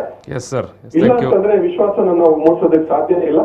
ತನಿಖೆ ಅನ್ನುವಂಥದ್ದು, ಸಮಿತಿ ಅನ್ನುವಂಥದ್ದು ಇದು ಒಂದು ಕಣ್ಣೊರೆಸುವ ತಂತ್ರ, ಕಣ್ಣೊರೆಸುವ ಒಂದು ಇದಾಗಿದೆ ಅಷ್ಟೇ. ಬಿಟ್ರೆ ಇದರಿಂದ ನಾವು ಪ್ರತಿಫಲ ನಿರೀಕ್ಷೆ ಮಾಡ್ತೀರಿ ಅಂತ ಅನ್ನುವಂಥದ್ದು ಏನಿಲ್ಲ. ಹೌದು, ಆಗ್ಬೋದು, ಸಣ್ಣ ಪುಟ್ಟದವರಿಗೆ ಶಿಕ್ಷೆ ಆಗ್ಬೋದು, ಸಣ್ಣ ಪುಟ್ಟದವ್ರಿಗೆ ಸಿಗ್ಬೋದು. ಆದ್ರೆ ಹಿಂದೆ ಇರುವಂತಹ ಷಡ್ಯಂತ್ರವನ್ನ ಬಯಲಿಗೆ ತರುವಂತಹ ಪ್ರಯತ್ನಗಳು ಆಗತ್ತೆ ಅಂತ ನನ್ಗಂತೂ ಅನ್ಸಲ್ಲ Taranath. Yes sir, thank you sir. Thank you Taranath. Yes, ಒಟ್ಟು ಷಡ್ಯಂತ್ರವನ್ನು ಏನೋ ಏನೋ ನೀವು ಆವಾಗ ಮೀನಿನ ವಿಚಾರ ಹೇಳಿದಿರಿ. ಸಣ್ಣ ಮೀನಿಗೆ ಏನಾದರೂ ಇಲ್ಲಾದರೂ ಶಿಕ್ಷೆ ಆಗ್ಬೋದು ವಿನ ಇಡೀ ಒಂದು ಈ ರೀತಿಯ ಷಡ್ಯಂತ್ರವನ್ನು ಹೆಣೆದವರಿದ್ದಾರಲ್ಲ, ಇಲ್ಲಿ ನೇರವಾಗಿ ಎಸ್ ಇದು ಟವರ್ಸ್ ಅವರೇ ನೋಡಿ, ಸುವರ್ಣ ಯುಗ ಅಂತೇಳಿ ಹೇಳಿದ್ದಾರೆ, 40% ಕಮಿಷನ್ ತಗೊಂಡು ಸುವರ್ಣದ್ದು ರಾಶಿ ಹಾಕುದು ಅಂತೇಳಿ ಅವರವರ ಮನೆಯಲ್ಲಿ. ನಮ್ಗೆ ಓಟು ಕೊಟ್ಟವರಿಗೆ, ಜನಸಾಮಾನ್ಯರಿಗೆ ಅಲ್ಲ. ನಾವಿವತ್ತು ದುಃಖ ಕಣ್ಣಿನಿಂದ ನೀರನ್ನು ಇಳಿಸ್ತಾ ಇದ್ದೇವೆ. ಬೆಲೆ ಏರಿಕೆ, ಯಾವುದನ್ನು ಕೂಡ ವಸ್ತುವನ್ನು ಮುಟ್ಲಿಕ್ಕೆ ಸಾಧ್ಯ ಇಲ್ಲ. ಈಗ ಒಂದು ನೀರುಳ್ಳಿ ಒಂದು ಅಗ್ಗ ಉಂಟು, ನೀರುಳ್ಳಿದಿಂದ ಬದುಕಬೇಕು. ಬೇರೆ ಯಾವುದು ಕೂಡ ಪೆಟ್ರೋಲ್ ಮತ್ತೆ ಡೀಸೆಲ್ ಬೆಲೆ ಏರಿಕೆಯಿಂದಾಗಿ ಪ್ರತಿಯೊಂದರ ಮೇಲೆ ಎಫೆಕ್ಟ್ ಆಗ್ತದೆ. ಯಾಕಂದ್ರೆ ಪ್ರತಿಯೊಂದು ವಸ್ತು ಒಂದು ಕಡೆ ಹೋಗ್ಬೇಕು. ಬಸ್ ಟಿಕೆಟ್ ಫೇರ್ ಜಾಸ್ತಿ ಆಯಿತು. ಸಂಬಳ ಇದ್ದಲ್ಲೇ ಉಂಟು ವರ್ಕಿಂಗ್ ಕ್ಲಾಸ್. ಇವರದರ ಬಗ್ಗೆ ತುಂಬ ಅಧ್ಯಯನ ಮಾಡುವರು CPIM. ಯಾರ ಹತ್ರ ಹೇಳುವುದು? ಅದರ ಜೊತೆಯಲ್ಲಿ ಇವತ್ತು ಗೃಹ ಇಲಾಖೆ, ಈಗ ಸರ್ ಹೇಳಿದರು, ಗೃಹ ಇಲಾಖೆ ಅಂತೇಳಿ ಕರೀಬಾರ್ದು, ಅದಕ್ಕೆ ಗ್ರಾಚಾರ ಇಲಾಖೆ ಅಂತೇಳಿ ಹೆಸರು ಇಡುವುದು ಒಳ್ಳೆ. ಅಂದರೆ ಆ ಥರ ಆಗಿದೆ ಆ ಗೃಹ ಇಲಾಖೆದು. ಇಡೀ ನಮ್ಮ ಕರ್ನಾಟಕ ರಾಜ್ಯದಿಂದ ಮುಂಚೆ ಮೈಸೂರಿತ್ತು. ಗೃಹ ಮಂತ್ರಿ ಇಷ್ಟು ದುರ್ಬಲ ಮತ್ತೆ ಒಂದು ಬೆನ್ನೆಲುಬು ಇಲ್ಲದ ಇದು ಗೃಹ ಮಂತ್ರಿ ಹೇಳಿದ್ದಾರೆ, ಹೋಮ್ ಮಿನಿಸ್ಟರ್ ಹೇಳಿದ್ದಾರೆ. ಈಗದು ಅರಗ ಜ್ಞಾನೇಂದ್ರ. ನಾನು ತುಂಬ ಸಾರಿ ಇದರ ಫೇಸ್ಬುಕ್ಕಲ್ಲಿ ಹಾಕಿದೆ, ಜ್ಞಾನ ಇಲ್ಲದ ಜ್ಞಾನೇಂದ್ರ ಅಂತೇಳಿ. ಜ್ಞಾನವೇ ಇಲ್ಲ ಅವರಿಗೆ. ಮುಖ್ಯಮಂತ್ರಿಗೆ ಆಯ್ತಾ, ಮುಖ್ಯಮಂತ್ರಿಗೆ ಏನಾಗಿದೆ ಹೇಳಿದರೆ 10 ಮಂದಿಯನ್ನೇನು ಏಲಮ್ಮಲ್ಲಿ ತಗೊಂಡು ಸರ್ಕಾರ ರಚನೆ ಮಾಡಿದ್ರು. ಅವರಿಗೆ ಅಲ್ಲಿ ವಾಯ್ಸೇ ಇಲ್ಲ. ಅವರಿಗೆ ಇನ್ನೊಬ್ಬ ಯಾರ ರಿಮೋಟ್ ಕಂಟ್ರೋಲಲ್ಲಿ ಕಂಟ್ರೋಲ್ ಮಾಡ್ತಾ ಇದ್ದಾನೆ. ಮತ್ತೆ ಪ್ರತಿಯೊಂದಕ್ಕೆ ನಾನು ದೇವರ ಮುಂದೆ ಪ್ರಮಾಣ ಮಾಡಿ ಹೇಳಲಿಕ್ಕೂ ತಯಾರಿದ್ದೇನೆ. ಇವತ್ತೆಲ್ಲ ಮಾಧ್ಯಮನ್ನೆಲ್ಲ ಇವರು ಹಣ ಕೊಟ್ಟು ತಗೊಳ್ಳಿಕ್ಕೆ ಅದಕ್ಕೆ ದಾರಿ ಹುಡುಕಿದ್ದೇ ಡಿಮಾನಿಟೈಸೇಷನ್ ಇಂದ ನಾನು ಅಂತೇಳಿ ಹೇಳ್ತೇನೆ. ಘಂಟಾಘೋಷವಾಗಿ ಹೇಳ್ತೇನೆ. ಯಾಕೆ ಹೇಳಿದರೆ, ಡಿಮಾನಿಟೈಸೇಷನ್ 2016 ನವೆಂಬರ್ 8ಕ್ಕೆ ಅನೌನ್ಸ್ ಮಾಡುವ 3-4 ತಿಂಗಳು ಮೊದಲು BJP ಪಕ್ಷ ತಮ್ಮ ಗಂಟು ಮೂಟೆ ಎಲ್ಲ ಕಟ್ಕೊಂಡಿಟ್ಟಿದೆ. ಆ ಗಂಟು ಮೂಟೆಯನ್ನು ಹೊರಗಡೆ ಹಾಕಿ ಅದರಿಂದ MLAಗಳನ್ನು ಪರ್ಚೇಸ್ ಮಾಡುವುದು, ಇಡೀ ಭಾರತ ದೇಶದ 80-90% TV ಚಾನೆಲ್ಗಳನ್ನು, ಮಾಧ್ಯಮಗಳನ್ನೆಲ್ಲ ಪರ್ಚೇಸ್ ಮಾಡಿದ್ದು ಈ ಡಿಮಾನಿಟೈಸೇಷನ್ ಆಗುವ ಮೊದಲು ಅವರು ಬದಲಿಸಿಕೊಂಡಿರುವ ಆ ಬ್ಲ್ಯಾಕ್ ಮನಿಯಿಂದಾಗಿ. ಬ್ಲಾಕ್ ಮನಿ ಅದು ಎಲ್ಲಿ ಕೂಡ ನಾನು ಪ್ರಮಾಣ ಮಾಡಿ ಕೂಡ ಹೇಳ್ತೇನೆ 100%. ಇಲ್ಲದ್ರೆ ನೋಡಿ, ಕಾಂಗ್ರೆಸ್ 70 ವರ್ಷ ಆಯ್ತು. ಕಾಂಗ್ರೆಸ್ನವರದ್ದು ಅವರದ್ದು ಸ್ವಂತ ಒಂದು ಪೇಪರ್ ಇಲ್ಲ, ಅವರದೊಂದು TV ಚಾನೆಲ್ ಇಲ್ಲ. ಇವರು ಬಂದು ಇಡೀ ಇಂಡಿಯಾದು ಚಾನೆಲ್ ತಗೊಳ್ಬೇಕಾಗಿದ್ದಾರೆ. ಹಾಗಾದ್ರೆ ಹಣ ಎಲ್ಲಿಂದ ಬಂತು? ಸೊ ಕಾಂಗ್ರೆಸ್ ಪಕ್ಷ ಬಡವರದ್ದೋ ಅಥವಾ ಕಾಂಗ್ರೆಸ್ ಬಡವರೋ ಅಥವಾ ಕಾಂಗ್ರೆಸ್ ನಾಯಕರು ಬಡವರ, ಏನು ಹೇಳುವಂಥದ್ದು ನೀವು? ಯಾರು ಕೂಡ ಕಾಂಗ್ರೆಸ್ ನಾಯಕರು ಬಡವರು ಅಂತ ಹೇಳೋದಿಲ್ಲ. ಈಗ ಸದ್ಯಕ್ಕೆ ಪುಣ್ಯಕ್ಕೆ ನೆಹರೂರವರು ಕಾರಣ ಅಂತೇಳಿ ಹೇಳಿಲ್ಲ, ಯಾವುದು SI ಅಕ್ರಮ ನೇಮಕಾತಿ ಅಕ್ರಮದಲ್ಲಿ. ಇಲ್ಲದ್ರೆ ಅಲ್ಲಿ ಕೂಡ ನೆಹರು ಹೆಸರು ಹೇಳಿ ಬಿಡ್ತಾರೆ. ಇದು ದಯಾನಂದ ಶೆಟ್ಟಿ ಅವರೇ, ಈಗ ನಾವು ಸ್ಕೂಲ್ ಮಕ್ಕಳು, ಕಾಲೇಜ್ ಮಕ್ಕಳು ಕಷ್ಟಪಟ್ಟು ಓದುವಂಥದ್ದು, ಏನಾದರೂ ನಾಳೆ ಒಂದು ಒಳ್ಳೆಯ ಉದ್ಯೋಗ ಸಿಗುತ್ತೆ, ನಾನು ಪರಿಶ್ರಮ ಪಟ್ಟು ಓದಿದರೆ ಒಂದು ಉದ್ಯೋಗ ಸಿಗುತ್ತೆ ಅಂತ ಒಂದು ಕನಸು ಸಾಮಾನ್ಯವಾಗಿ ಎಲ್ಲರ ಮನೆಯಲ್ಲಿಯೂ ಎಲ್ಲ ವಿದ್ಯಾರ್ಥಿಗಳಲ್ಲಿ ಇರುವಂಥದ್ದು. ಈ ರೀತಿಯಾಗಿ ಏನು ಉತ್ತರ ಪತ್ರಿಕೆಯನ್ನೇ ಬರೆದು ಕೊಡ್ತಾರೆ ಅಂತ ಹೇಳಿದರೆ, ಮತ್ತು ಈಗ ದುಡ್ಡಿನ ವ್ಯವಹಾರ, ಏನು ಭವಿಷ್ಯ ಏನಾಗುತ್ತೆ ಕರ್ನಾಟಕದ್ದು? ಈಗ ತರ್ನತವರೇ ಈ ಭ್ರಷ್ಟಾಚಾರವನ್ನು ಲೀಗಲೈಸ್ ಮಾಡುವತ್ತ ಹೋಗ್ತಾ ಇದೆ. ಎಲ್ಲ ಕ್ಷೇತ್ರದಲ್ಲಿ ಅಧಿಕೃತ ಮಾಡುವಂಥದ್ದು, ಅದು ಎಲ್ಲ ಕಡೆ ಅನಿವಾರ್ಯ ಅನ್ನುವಂಥ ವಾತಾವರಣವನ್ನ ಇವತ್ತು ನಿರ್ಮಾಣ ಮಾಡ್ತಾ ಇದ್ದಾರೆ. ಯಾವುದೇ ಇಲಾಖೆಗಳಿಗೆ ಹೋಗ್ಲಿ ಅಲ್ಲಿ ಭ್ರಷ್ಟಾಚಾರ ಅತ್ಯಗತ್ಯ, ಅನಿವಾರ್ಯ ಮಾತ್ರ ಅಲ್ಲ ಅತ್ಯಗತ್ಯ ಅನ್ನುವಂಥದ್ದನ್ನ ಇವತ್ತು ನಿರೂಪಣೆ ಮಾಡ್ತಾ ಇದ್ದಾರೆ. ಎಲ್ಲ ಕ್ಷೇತ್ರಗಳಲ್ಲಿ ಇವತ್ತು ಲಂಚಾವತಾರ ನಡೀತಾನೆ ಇದೆ. ಯಾವುದನ್ನು ಇವರು ಏನು ಭ್ರಷ್ಟಾಚಾರವನ್ನು ನಾವು ಮೆಟ್ಟಿ ಹಾಕ್ತೇವೆ ಅಂತ ಹೇಳಿ ಜನರಿಗೆ ಆಶ್ವಾಸನೆ ಕೊಟ್ಟರು, ಮಾಡಲಿಲ್ಲ. ಅಥವಾ ಬೆಲೆ ಏರಿಕೆಯನ್ನು ತಡೆ ಮಾಡ್ತೇವೆ ಅಂತ ಹೇಳಿ ಅಧಿಕಾರಕ್ಕೆ ಬಂದ್ರು, ಅದನ್ನು ಮಾಡಲಿಲ್ಲ. ಅಥವಾ ಒಳ್ಳೆಯ ನಿಮ್ಗೆ ಆಡಳಿತ ಕೊಡ್ತೇವೆ, ನಿಮ್ಗೆ ಒಳ್ಳೆಯ ಬದುಕು ಕೊಡ್ತೇವೆ ಅಂತ ಹೇಳಿದ್ದಾರೆ, ಒಳ್ಳೆಯ ಶಿಕ್ಷಣ ಕೊಡ್ತೇವೆ ಅಂತ ಹೇಳಿದ್ದಾರೆ. ಯಾವುದೇ ಕ್ಷೇತ್ರಕ್ಕೆ ಇವರು ಯಾವುದೇ ಇದನ್ನು ಮಾಡ್ತಾ ಇಲ್ಲ, ಬದಲಾಗಿ ಅದರಿಂದ ಲೂಟಿ ಹೊಡಿತಾ ಇದ್ದಾರೆ. ಆರೋಗ್ಯ ಕ್ಷೇತ್ರದಲ್ಲಿ ಈಗ ಕೊರೋನಾ ಸಂದರ್ಭದಲ್ಲಿ ಎಲ್ಲ ಹಿಂದುತ್ವವನ್ನ ಹೇಳಿದ್ರು, ಹಿಂದೂಗಳನ್ನೇ ಕೊಂದಾಕಿದ್ರು. ಇವತ್ತು ಎಲ್ಲಿವರೆಗೆ ಅಂದ್ರೆ ಈ ಪ್ರಕರಣದಲ್ಲಿ ನಾನು ಹೇಳುವಂತದ್ದು, ಯಾವ ಗೃಹ ಸಚಿವರಿದ್ದಾರೆ ಅವರು ಅನ್ಫಿಟ್ ಆಗಿದ್ದಾರೆ, ಅವರು ಕೂಡಲೇ ರಾಜೀನಾಮೆ ಕೊಡ್ಬೇಕು. ಈ ಕಾರಣಕ್ಕಾಗಿ ಈ PSIಗಳ ನೇಮಕಾತಿಯ ಹಗರಣ ಏನು ನಡೆದಿದೆ ಇದು ಗೃಹ ಇಲಾಖೆಗೆ ಸಂಬಂಧಪಟ್ಟದ್ದು. ಗೃಹ ಇಲಾಖೆಗೆ ಸಂಬಂಧಪಟ್ಟಿರೋದ್ರಿಂದ ಮತ್ತೆ ಅವರ ಪಕ್ಷದವರೇ ಇದರಲ್ಲಿ ಆರೋಪಿಗಳಾಗಿ ಸಿಕ್ಕಿಬಿತ್ತಿರೋದ್ರಿಂದ ಮತ್ತೆ ಅವರ ಸರ್ಕಾರದಲ್ಲಿ ಯಾವ ಗೃಹ ಸಚಿವರ ಆಡಳಿತದಲ್ಲಿ ನಡೆದಿರೋದ್ರಿಂದ ಕೂಡಲೇ ಅವರು ರಾಜೀನಾಮೆ ಕೊಡಬೇಕಿತ್ತು. ಇವತ್ತು ಅದನ್ನು ಕೇಳುವವರಿಲ್ಲ, ಪ್ರತಿಪಕ್ಷದವರ ವಾಯ್ಸ್ ಇಲ್ಲದಂತ ಆಗಿದೆ. ಒಬ್ಬನ ಹೇಗೋ ಒಂದು ರಾಜೀನಾಮೆ ಕೊಡಿಸಿಬಿಟ್ರು. ಪ್ರತಿಪಕ್ಷಕ್ಕೆ ಈಗ ಚುನಾವಣೆ ಹತ್ತಿರ ಬರುವಾಗ ಸ್ವಲ್ಪ ಜೀವಂತ ಆಗಿದೆ, ಇಲ್ಲದ್ರೆ ಸತ್ತ ಹೆಣದಾಗಿದ್ರು. ಅವರಿಗೂ ನೀರಿಂದ ತೆಗೆದ ಮೀನಾಗಿ ಬಿಟ್ಟಿದ್ದಾರೆ. ಮಾರ್ಚರಿಯಲ್ಲಿ ಹೆಣ ಇರ್ತದಲ್ಲ ತಾರ್ನದು, ಆ ತರ ಇದ್ರು. ಈಗ ಚುನಾವಣೆ ಹತ್ತಿರ ಬರುವಾಗ, ಈಗ ನಿನ್ನ ಮೊನ್ನೆ ಕಾಂಗ್ರೆಸ್ನವ್ರದೆಲ್ಲ ನನ್ನ ಹೆಸರು ಹೇಳ್ತೇನೆ, ಅದರಲ್ಲಿ ಏನಿಲ್ಲ, ನಾನು ಪಕ್ಷವೇ ಇಲ್ಲ ಯಾವುದು ಕೂಡ. ಈಗ ಅವರು ಇದು ಪ್ರತಿಭಟನೆ ಮಾಡ್ತಾ ಇದ್ದಾರೆ. ಯಾಕಂತ ಹೇಳಿದರೆ ಚುನಾವಣೆಗೆ ನಮ್ಗೆ ಏನಾದರೂ ಬೆನಿಫಿಟ್ ಸಿಗ್ಲಿ ಅಂತೇಳಿ ಏನ್ ಮಾಡ್ಕೊಂಡಿದ್ದಾರೆ ಇವರು. ಎಸ್ ದಯಾನಂದರು, ಒಂದು ನಿಮಿಷ. ಈ ನಡುವೆ ನಮ್ಮ ಜೊತೆಗೆ ಸಾಮಾಜಿಕ ಕಾರ್ಯಕರ್ತರು ಮತ್ತು ಶೈಕ್ಷಣಿಕ ಸಲಹೆಗಾರರು ಆಗಿರುವಂತ MG ಹೆಗಡೆ ಅವರು ನೇರ ಸಂಪರ್ಕದಲ್ಲಿದ್ದಾರೆ. ಹೆಗಡೆ ಅವರು ನಮಸ್ಕಾರ. ಒಂದು ಕಡೆ ಮಕ್ಕಳು ಭಾರಿ ಕಷ್ಟಪಟ್ಟು ಓದುವುದು, ಏನಾದರೂ ನಮಗೆ ನಾಳೆ ಉದ್ಯೋಗ ಸಿಗಬಹುದು ಅಂತ ಒಂದು ವಿಚಾರ. ಇನ್ನೊಂದು ಕಡೆ BJP ಅವರು ನಾವು ಭಾರಿ ಭ್ರಷ್ಟಾಚಾರ ರಹಿತ ಪಾರದರ್ಶಕ ಆಡಳಿತ ಅಂತ ಹೇಳಿಕೊಂಡು ಬಂದವರು. ಅವರ ಕಾಲದಲ್ಲೂ ಕೂಡ ಈ ರೀತಿಯಾಗಿ ಏನು ಅಧಿಕಾರಿಗಳ ನೇಮಕಾತಿಗೆ, ಇನ್ಸ್ಪೆಕ್ಟರ್ಗಳ ನೇಮಕಾತಿಗೆ ನಡೆಯುವಂಥ ಪರೀಕ್ಷೆಯಲ್ಲಿ ಈ ರೀತಿಯಾಗಿ ಅಕ್ರಮಗಳು ನಡೆಯುವಂಥದ್ದು. ಇನ್ನೂ ಒಂದು, ನಾವು ಭಾರಿ ಪ್ರಾಮಾಣಿಕರು ಅಂತ ಹೇಳಿಕೊಂಡವರು ಅವರದೇ ನಾಯಕಿಯರ ನೇತೃತ್ವದಲ್ಲಿ ಈ ರೀತಿಯ ಹಗರಣಗಳು ನಡೀತಾ ಇರುವಂಥದ್ದು. ಏನ್ ಹೇಳ್ತೀರಿ? ಸಮಸ್ಯೆ ಏನಾಗಿದೆ ಅಂದ್ರೆ, ಇಂತಹ ವಿಷಯಗಳ ವಿರುದ್ಧ ಅದಕ್ಕೆ ಸಂಬಂಧಪಟ್ಟ ಯುವಕರು ಅಥವಾ ವಿದ್ಯಾವಂತರು, ಪದವೀಧರರು ಕೂಡ ಪ್ರಶ್ನೆ ಮಾಡುವುದನ್ನ, ವಿರೋಧಿಸುವುದನ್ನ ಬಿಟ್ಬಿಟ್ಟಿದ್ದಾರೆ. ನಿಮಗೆ ನಿಮ್ಮ ಚಾನೆಲ್ ಅಲ್ಲಿ ಒಂದು ಚರ್ಚೆ ಆಗಿತ್ತು, ಯಾವುದು ಶಿಕ್ಷಕ ನೇಮಕಾತಿಗೆ ಪರೀಕ್ಷೆಯಲ್ಲಿ, ಪ್ರವೇಶ ಪರೀಕ್ಷೆಯಲ್ಲಿ ಉತ್ತರ ಪತ್ರಿಕೆಗಳ ಮೇಲೆ ಹೆಸರು ಬರೀಬೇಕು ಅಂತ ಅಲ್ವಾ? ಫೇಸ್ಬುಕ್ ಅಲ್ಲಿ ಹಾಕಿತ್ತು, ಎಲ್ಲರೂ ಮಾತಾಡಿತ್ತು, ಎಲ್ಲ ಆಯ್ತು. ಅದಕ್ಕೆ ಯಾರು ಮಾತಾಡ್ಬೇಕಿತ್ತು? ಶಿಕ್ಷಕ ಪದವೀಧರ, ಅಂದ್ರೆ ಆ ಉದ್ಯೋಗಕ್ಕೆ ಅರ್ಜಿ ಹಾಕಿದ ಲಕ್ಷಾಂತರ ಜನ ಇದ್ದಾರೆ, ಅವರು ಮಾತಾಡಬೇಕಿತ್ತು. ಅಭ್ಯರ್ಥಿಗಳು, ಶಿಕ್ಷಣ ಸಂಘ, ಶಿಕ್ಷಕರ ಸಂಘಟನೆಗಳು ಮಾತಾಡಬೇಕಿತ್ತು, ವಿದ್ಯಾರ್ಥಿ ಸಂಘಟನೆಗಳು ಮಾತಾಡಬೇಕಿತ್ತು, ಪದವೀಧರ ಕ್ಷೇತ್ರದಿಂದ, ಶಿಕ್ಷಕರ ಕ್ಷೇತ್ರದಿಂದ ಆಯ್ಕೆಯಾದ ಶಾಸಕರು ಮಾತಾಡಬೇಕಿತ್ತು. ಯಾರು ಅದನ್ನು ಮಾತಾಡುದಿಲ್ಲ. ಈಗ ಪೊಲೀಸ್ ಇಲಾಖೆಯ ವಿಷಯದಲ್ಲಿ ಇದು ರಾಜ್ಯದ ಪದವೀಧರರಿಗೆ, ಪ್ರತಿಭಾನ್ವಿತ ಪದವೀಧರಿಗೆ ಮಾಡುವ ಅನ್ಯಾಯ ಅಂತ ಗೊತ್ತಿದ್ರು ಕೂಡ ಅದಕ್ಕೆ ಸಂಬಂಧಪಟ್ಟ ಪರೀಕ್ಷೆ ಬರೆದವರು ಪ್ರತಿಭಟನೆ ಮಾಡ್ತಿಲ್ಲ. ಇದು ಸಮಸ್ಯೆ ಆಗಿರೋದು. ಹಾಗಾಗಿ ನಾವು ಏನು ಮಾಡಿದ್ರು ನಡೀತದೆ ಹೇಳುವ ಲೆವೆಲ್ಗೆ ಬಂದು ಮುಟ್ಟಿದ್ದಾರೆ. ಅಂದ್ರೆ ಇಲ್ಲಿ ಒಂದು ಜನತಾ ಚಳವಳಿ ಮೂವ್ಮೆಂಟ್ ಬರಬೇಕಂತ ಇಂಥ ಸಂದರ್ಭದಲ್ಲಿ. ಹೌದು, ಮೂವ್ಮೆಂಟ್ ಇಲ್ಲ. ಈಗ ಏನು ಮಾಡಿದ್ರು ಸಹಿಸಿಕೊಳ್ಳುವಂತ, ಸುಮ್ಮನಿರುವಂತ, ನನಗೇನಾದ್ರೂ ಸಿಕ್ಕಿದ್ರೆ ತಗೊಂಡ್ಬಿಡ್ತೇನೆ, ಉಳಿದದ್ದು ಬಿದ್ದೋಗ್ಲಿ. ಇದು ಟ್ರೆಂಡ್. ಇಲ್ಲಿ ಯಾವ್ದು ನೋಡಿ, ಇದಕ್ಕೆ ಸಂಬಂಧಪಟ್ಟ ಮುಂಚೆ ಎಲ್ಲ ಆದ್ರೆ ಎಲ್ಲ ಕಾಲೇಜುಗಳು ಬೈಕಾಟ್ ಆಗ್ತಿತ್ತು, ಸ್ಟ್ರೈಕ್ ಆಗ್ತಿತ್ತು, ಪದವೀಧರರಿಗೆ ಅನ್ಯಾಯ, ಪ್ರತಿಭಾನ್ವಿತರಿಗೆ ಅನ್ಯಾಯ ಅಂತ ಯೂನಿವರ್ಸಿಟಿ ಸ್ಟ್ರೈಕ್. ಈ ಯೂನಿವರ್ಸಿಟಿಯಲ್ಲೂ ಸ್ಟ್ರೈಕ್ ಮಾಡುವವರಿಲ್ಲ, ಕಾಲೇಜುಗಳಲ್ಲಿ ಸ್ಟ್ರೈಕ್ ಮಾಡುವವರಿಲ್ಲ. ಇದು ಖಂಡಿತ. ಈಗ ಜೊತೆಗೇನೆ ಈಗ ಬಿಜೆಪಿ ತಾನು ಭಾರಿ ಪ್ರಾಮಾಣಿಕ ನೋಡಿ, ಅದು ಸಮಸ್ಯೆ ಏನಂದ್ರೆ, ಭ್ರಷ್ಟಾಚಾರ ರಹಿತ ಸರ್ಕಾರ ಮಾಡ್ತೇವೆ ಹೇಳಿ ಹೋರಾಟ ಮಾಡಿ ಬಂದದ್ದು ಅಣ್ಣಾ ಹಜಾರೆ ನೇತೃತ್ವದಲ್ಲಿ. ಲೋಕಪಾಲ್ ತರ್ತೇವೆ, ಲೋಕಪಾಲ್ ಮಾಡ್ತೇವೆ, ಲೋಕಾಯುಕ್ತ ಮಾಡ್ತೇವೆ, ಹಾಗೆ ಹೀಗೆ ಅಂತ ಹೇಳಿ.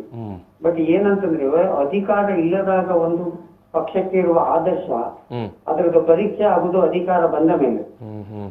ಒಬ್ಬ ಮನುಷ್ಯನದು ಅಷ್ಟೇ, ಅವನ ಸಾಮಾನ್ಯವಾಗಿದ್ದಾಗ ಆದರ್ಶವೇ. ಅವನ ಕೈಯಲ್ಲಿ ಸಿಕ್ಕಾಪಟ್ಟೆ ದುಡ್ಡು ಬಂದ ಮೇಲೆ ಅವನ ವರ್ತನೆ ಹೇಗಿರ್ತದೆ ಹೇಳಿದ ಮೇಲೆ ಅವನ ನಿಜ ಸ್ವಭಾವವನ್ನ ಅಳಿಲಿಕ್ಕಾಗ್ತದೆ. ಇವತ್ತು ಬಿಜೆಪಿಯವರು ಅಧಿಕಾರ ಇಲ್ಲದಾಗ ಭಾರಿ ಶುದ್ಧರು, ಭಾರಿ ಪ್ರಾಮಾಣಿಕರು. ಈಗ ಅಧಿಕಾರಕ್ಕೆ ಬಂದ ಮೇಲೆ ಹೇಗಿದೆ, ಒಂದಾದ್ಮೇಲೆ ಒಂದು. ಈಗ ಶಿಕ್ಷಕ ಕ್ಷೇತ್ರದ ಬಹುಶಃ ಮುಂದಿನ ದಿನಗಳಲ್ಲಿ ಇದೇ ರೀತಿ ಬರ್ಬೋದು. ಇರುವಾಗ ಇವರ ಆದರ್ಶಗಳೆಲ್ಲವೂ ಜನರಿಗೆ ಇಲೆಕ್ಷನ್ ನಲ್ಲಿ ಒಂದು ಕೇವಲ ಭ್ರಮೆಗಳನ್ನ ಹುಟ್ಟಿಸ್ಲಿಕ್ಕೆ ಅನ್ನೋದು ಮತ್ತೆ ಸ್ಪಷ್ಟ ಆಗ್ತಾ ಇದೆ. Thank you. ಇದು ದಯಾನಂದ್ ಅವರೇ, ಈಗ ಕೂಡ ಹೇಳುವಂಥದ್ದು ಜನರ ಚಳವಳಿ ಆಗಬೇಕು, ಜನರು ಮಾತನಾಡಬೇಕು ಅಂತ. ಯಾವ ಜನರನ್ನ ಎತ್ತಿ ಕಟ್ಟಿ ಅಧಿಕಾರಕ್ಕೆ ಬಂದ್ರು ಈ ಬಿಜೆಪಿ ಅವರು, ಬಹುಮುಖ್ಯವಾಗಿ ಅವರ ಎಜೆಂಡಾ ಇತ್ತು, ಒಂದು ಹಿಂದೂ, ಇನ್ನೊಂದು ಧರ್ಮದೇವರು, ಮತ್ತೊಂದು ಗೋವು. ಈ 10-15 ದಿನಗಳಲ್ಲಿ 3 ಪ್ರಕರಣಗಳು ಬೆಳಕಿಗೆ ಬಂದಿದೆ. ಒಂದು ಸಂತೋಷ್ ಅನ್ನುವ ಬಿಜೆಪಿಯ ಹಿಂದೂ ಕಾರ್ಯಕರ್ತ ಆತ್ಮಹತ್ಯೆ ಮಾಡ್ಕೊಳ್ತಾನೆ, ಅವರದೇ ಪಕ್ಷದ ಪ್ರಧಾನಿಗೆ ಪತ್ರ ಬರೀತಾನೆ, ಪತ್ರಿಕಾಗೋಷ್ಠಿ ಮಾಡ್ತಾನೆ, ಚೀರಾಡ್ತಾನೆ, ನನ್ನ ಹಣ ಕೊಡ್ತೇನೆ ಹೇಳಿ ಕೆಲಸ ಮಾಡಿಸಿದ್ದಾರೆ ಅಂತ ಹೇಳಿ. ಅವನ ಸಾವಿಗೆ ಕಾರಣ ಈ ಬಿಜೆಪಿ.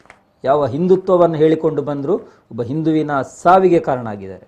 ಹಿಂದುತ್ವವನ್ನೇ ಮರೆತು ಬಿಟ್ಟಿದ್ದಾರೆ. ಇನ್ನು ಗೋವಿನ ವಿಚಾರದಲ್ಲಿ ಸಾಕಷ್ಟು ನಡೀತಾ ಇದೆ. ಅಲ್ಲಿ ಮುಸ್ಲಿಮರ ನಡುವೆ ಸಾಕಷ್ಟು ದ್ವೇಷವನ್ನ ಬಿತ್ತಿದ್ರು, ಎಲ್ಲ ಮಾಡಿದ್ರು. ಕೇಂದ್ರ ಸರ್ಕಾರ ಈಗಲೂ ಗೋವರ ಮಾಂಸವನ್ನು ರಫ್ತು ಮಾಡ್ತಾ ಇದೆ. ನಂಬರ್ 1, 2 ಎಲ್ಲ ಆಗ್ತಾ ಇದೆ. ಬಿಜೆಪಿಯ ಲೀಡರ್ಗಳೇ ಅದರ ರಫ್ತುದಾರರು, ಮಾಲಕರು ಎಲ್ಲ ಆಗಿದ್ದಾರೆ. ಈ ಕರ್ನಾಟಕದಲ್ಲಿ ಮೊನ್ನೆ ಒಂದು ಪ್ರಕರಣ ಬಂತು, ಮೇವು ಹಗರಣ. ಮೇವನ್ನ ಪೂರೈಸಿದವರಿಗೆ ಅವರಲ್ಲಿ 30% ಕಮಿಷನ್ ಅನ್ನ ಕೇಳ್ತಾ ಇದ್ದಾರೆ ಅಂತ. ಗೋ ಆಶ್ರಮಗಳಿಗೆ ಅದೇ ಗೋ ಆಶ್ರಮಗಳಿಗೆ ಸರ್ಕಾರ ಖರೀದಿಸುತ್ತೆ ಮೇವನ್ನ ಯಾರು ಸಪ್ಲೈ ಮಾಡ್ತಾರೆ ಅವರಿಗೆ ಬಿಲ್ ಕೊಡ್ಬೇಕಾದ್ರೆ ಅಲ್ಲಿ ಹಗರಣ. ಗೋವನ್ನು ಬಿಡ್ಲಿಲ್ಲ, ಹಿಂದುವನ್ನು ಬಿಡ್ಲಿಲ್ಲ, ಇನ್ನು ದೇವರು ಮಠವನ್ನು ಬಿಡ್ಲಿಲ್ಲ. ಮೊನ್ನೆ ಸ್ವಾಮೀಜಿಗಳು, ದಿಂಡಾಲೇಶ್ವರ ಸ್ವಾಮೀಜಿಗಳು ಬಹಿರಂಗವಾಗಿ ಹೇಳಿದ್ರು, ಏನು ಮಠಗಳಿಗೆ ಅನುದಾನ ಇವರು ಬಿಜೆಪಿಯವರು ಬಂದ ಮೇಲೆ ಕೊಡ್ಲಿಕ್ಕೆ ಶುರು ಮಾಡಿದ್ರು, ಅದು ಮಂಜೂರಾಗಬೇಕಾದ್ರೆ ನಾವು 30% ಇಲ್ಲಿಂದ ಅವರಿಗೆ ಹೋಗ್ಬೇಕು, ಒಳಗಿಂದ ಹೋದ್ರೆ ಮಾತ್ರ ಅದು ಅನುದಾನ ಅಂತ ಏನೋ ಅದು ಪಾಸ್ ಆಗ್ತದೆ ಅಂತ ಹೇಳಿ ಬಹಿರಂಗವಾಗಿ ಇವತ್ತು ಎಲ್ಲ ಅಂದ್ರೆ ಬಹುತೇಕರು ಎಲ್ಲ ಹೆದರ್ತಾ ಇದ್ರು ಈ ಹಿಂದೆ ಎಲ್ಲ. ಆದ್ರೆ ಇವತ್ತು ವಿಧಿ ಇಲ್ಲ, ಅಲ್ಲಿವರೆಗೆ ತಂದಿಟ್ಟಿದ್ದಾರೆ. ಹಾಗಾಗಿ ಇಲ್ಲಿ ಯಾವುದೇ ತನಿಖಾ ಇಲಾಖೆ ಇರ್ಬೋದು, ಅದು ಇರ್ಬೋದು, ಇದೆಲ್ಲ ಇರ್ಬೋದು, ಅದಕ್ಕಿಂತ ಮುಖ್ಯವಾದುದು ಮತದಾರರು. ಯಾವ ಜನರು ಇವರನ್ನು ನಂಬಿ ಮೋಸ ಹೋಗಿ ಮತ ಕೊಟ್ಟಿದ್ದಾರೆ ಅವರು ಎಚ್ಚೆತ್ತುಕೊಳ್ಬೇಕು. ಅವರನ್ನ ಇವತ್ತು ಹಿಂದುತ್ವದ ಅಮಲಿನಲ್ಲಿ ಮುಳುಗಿಸ್ತಾ ಇದ್ದಾರೆ. ಮುಸ್ಲಿಮರನ್ನ ಪ್ರತಿಯೊಂದು ಕ್ಷಣಗಳಲ್ಲಿ ಮುಸ್ಲಿಮರನ್ನ, ಕ್ರೈಸ್ತರನ್ನ ಅಪರಾಧಿಗಳನ್ನಾಗಿ ಏನು ಮೊನ್ನೆ ತಾನೇ ಮತಾಂತರ ಪಿಡುಗಂತ ಅದರ ಕಾಯ್ದೆಯನ್ನು ತರಲಿಕ್ಕೆ ಹೋದ್ರು. ಈಗ ಮತ್ತೆ ಬೇರೆ ಬೇರೆ ಇದು ವಿಚಾರದಲ್ಲಿ ಮುಸ್ಲಿಂ ಕಮ್ಯುನಿಟಿಯ ಮೇಲೆ ಮತ್ತೆ ಇವರು ದಾಳಿಯನ್ನ ಮಾಡ್ತಾ ಇದ್ದಾರೆ. ಇದರ ಉದ್ದೇಶ ಏನಂದ್ರೆ ಹಿಂದೂಗಳನ್ನು ಉದ್ಧಾರ ಮಾಡುವುದಲ್ಲ, ಹಿಂದೂಗಳನ್ನು ಮತ್ತೆ ಶೋಷಣೆ ಮಾಡ್ತಾ ಇದ್ದಾರೆ, ಮತ್ತೆ ಬೆಲೆ ಏರಿಕೆ ಆಗ್ತಾ ಇದೆ, ಮತ್ತೆ ಈ ಭ್ರಷ್ಟಾಚಾರ ಅನ್ಯಾಯಗಳು ನಡೀತಾನೆ ಇದೆ. ಇದರಲ್ಲಿ ಎಲ್ಲರಿಂದ ಬಲಿಪಶುವಾಗುವವರು ಯಾರು? ಅಮಾಯಕ ಹಿಂದೂಗಳು, ಅವರ ಕುರ್ಚಿಗಟ್ಟಿ ಮಾಡುವ. ಆದ್ರಿಂದ ಯಾರು ಇವರ ಮಾತುಗಳನ್ನು ನಂಬಿ ಇವರ ಹಿಂದೆ ಹೋಗ್ತಾ ಇದ್ದಾರೆ ಅವರು ಸ್ವಲ್ಪ ಎಚ್ಚೆತ್ತುಕೊಳ್ಬೇಕು. ಇವರಿಗೆ ಧೈರ್ಯ ಇರುವಂತದ್ದೇ, ಇನ್ನೂ ಹಗರಣಗಳು ಜಾಸ್ತಿ ಆಗ್ತದೆ. ಯಾಕೆ ಆಗ್ತದೆ ಅಂದ್ರೆ ಇವರು ಏನು ಮಾಡಿದ್ರು ಇವರಿಗೆ ಮತ ಹಾಕುವವರಿದ್ದಾರೆ, ಇವರನ್ನ ಬೆಂಬಲಿಸುವವರಿದ್ದಾರೆ, ಇವರಿಗೆ ಸಪೋರ್ಟ್ ಮಾಡುವವರು ಇದ್ದಾರೆ ಅನ್ನುವಂಥದ್ದಾಯ್ತಲ್ಲ. ಯಾವ ಈಶ್ವರಪ್ಪ ಬಹಿರಂಗವಾಗಿ ಭ್ರಷ್ಟಾಚಾರಕ್ಕಾಗಿ ರಾಜೀನಾಮೆ ಕೊಡ್ತಾರೆ, ಅವರ ಮನೆಗೆ ಅವರ ಜಾತಿಯ ಅಥವಾ ಅವರ ಬೆಂಬಲಿಗರಾದ 7-8 ಸ್ವಾಮಿಗಳೇ ಹೋಗಿ ಆಶೀರ್ವಚನ ಮಾಡ್ತಾರೆ. ಎಂಥ ದುರ್ದೈವ, ಎಂಥ ಪರಿಸ್ಥಿತಿಯಲ್ಲಿ ನಾವು ಇದ್ದೇವೆ. ಇದು ಬೇಕಿತ್ತಾ? ಅಂದ್ರೆ ಇವತ್ತು ಭ್ರಷ್ಟಾಚಾರವನ್ನ ಲೀಗಲೈಸ್ ಮಾಡುವಂತಹ ಪರಿಸ್ಥಿತಿಯಲ್ಲಿ ನಾವಿದೆ. ಜನ ಎಚ್ಚೆತ್ತುಕೊಳ್ಬೇಕು. ಸಿಬಿಐಗೆ ಕೊಡ್ತಿದ್ರು, ಕಾಂಗ್ರೆಸ್ ಇರ್ತಿದ್ದಾರೆ. ಇವತ್ತು ಇಡೀ ಕರ್ನಾಟಕ ರಾಜ್ಯ ಬೆಂಕಿಯಲ್ಲಿ ಉರಿಯುತ್ತಿತ್ತು, ಇಷ್ಟು ದೊಡ್ಡಾಗಿ. ಆದ್ರೂ ಇವರು ಹೇಳಿದಾಗ ಮಾತಾಡ್ಬೇಕು. ಹೌದು, ಮಾತಾಡಿದರೆ ನಾಳೆ ನಾವು ದೇಶದ್ರೋಹಿಗಳಲ್ಲ, ಅದೊಂದು ಲೇಬಲ್ ರೆಡಿ ಉಂಟು. ನಾವು ಅವರ ತಪ್ಪುಗಳನ್ನು ಮಾತಾಡಿದ ಕೂಡಲೇ ನಾವು ದೇಶದ್ರೋಹಿಗಳು. Thank you. ಒಟ್ಟು ಜನ ಮಾತಾಡಬೇಕು. ಜನ ಮಾತಾಡದಿದ್ದರೆ ಭ್ರಷ್ಟಾಚಾರ ಇನ್ನಷ್ಟು ನಡೆಯುತ್ತೆ ಅನ್ನುವಂಥ ವಿಚಾರಗಳು. ಇವತ್ತಿನ ಮಾತುಕತೆಯಲ್ಲಿ ಭಾಗಿಯಾದಂಥ ದಯಾನಂದ್ ಶೆಟ್ಟಿ ಅವರಿಗೆ ಧನ್ಯವಾದಗಳು. ಅದೇ ರೀತಿ ಜೆರಾಲ್ಡ್ ಟವರ್ಸ್ ನಿಮಗೆ ಕೂಡ ಪ್ರೀತಿಯ ಧನ್ಯವಾದಗಳು. ಈ ಒಂದು ಶೋನಲ್ಲಿ ಸಮಾಪನ ಮಾಡ್ತಾ ಇದ್ದೇನೆ. Thank you.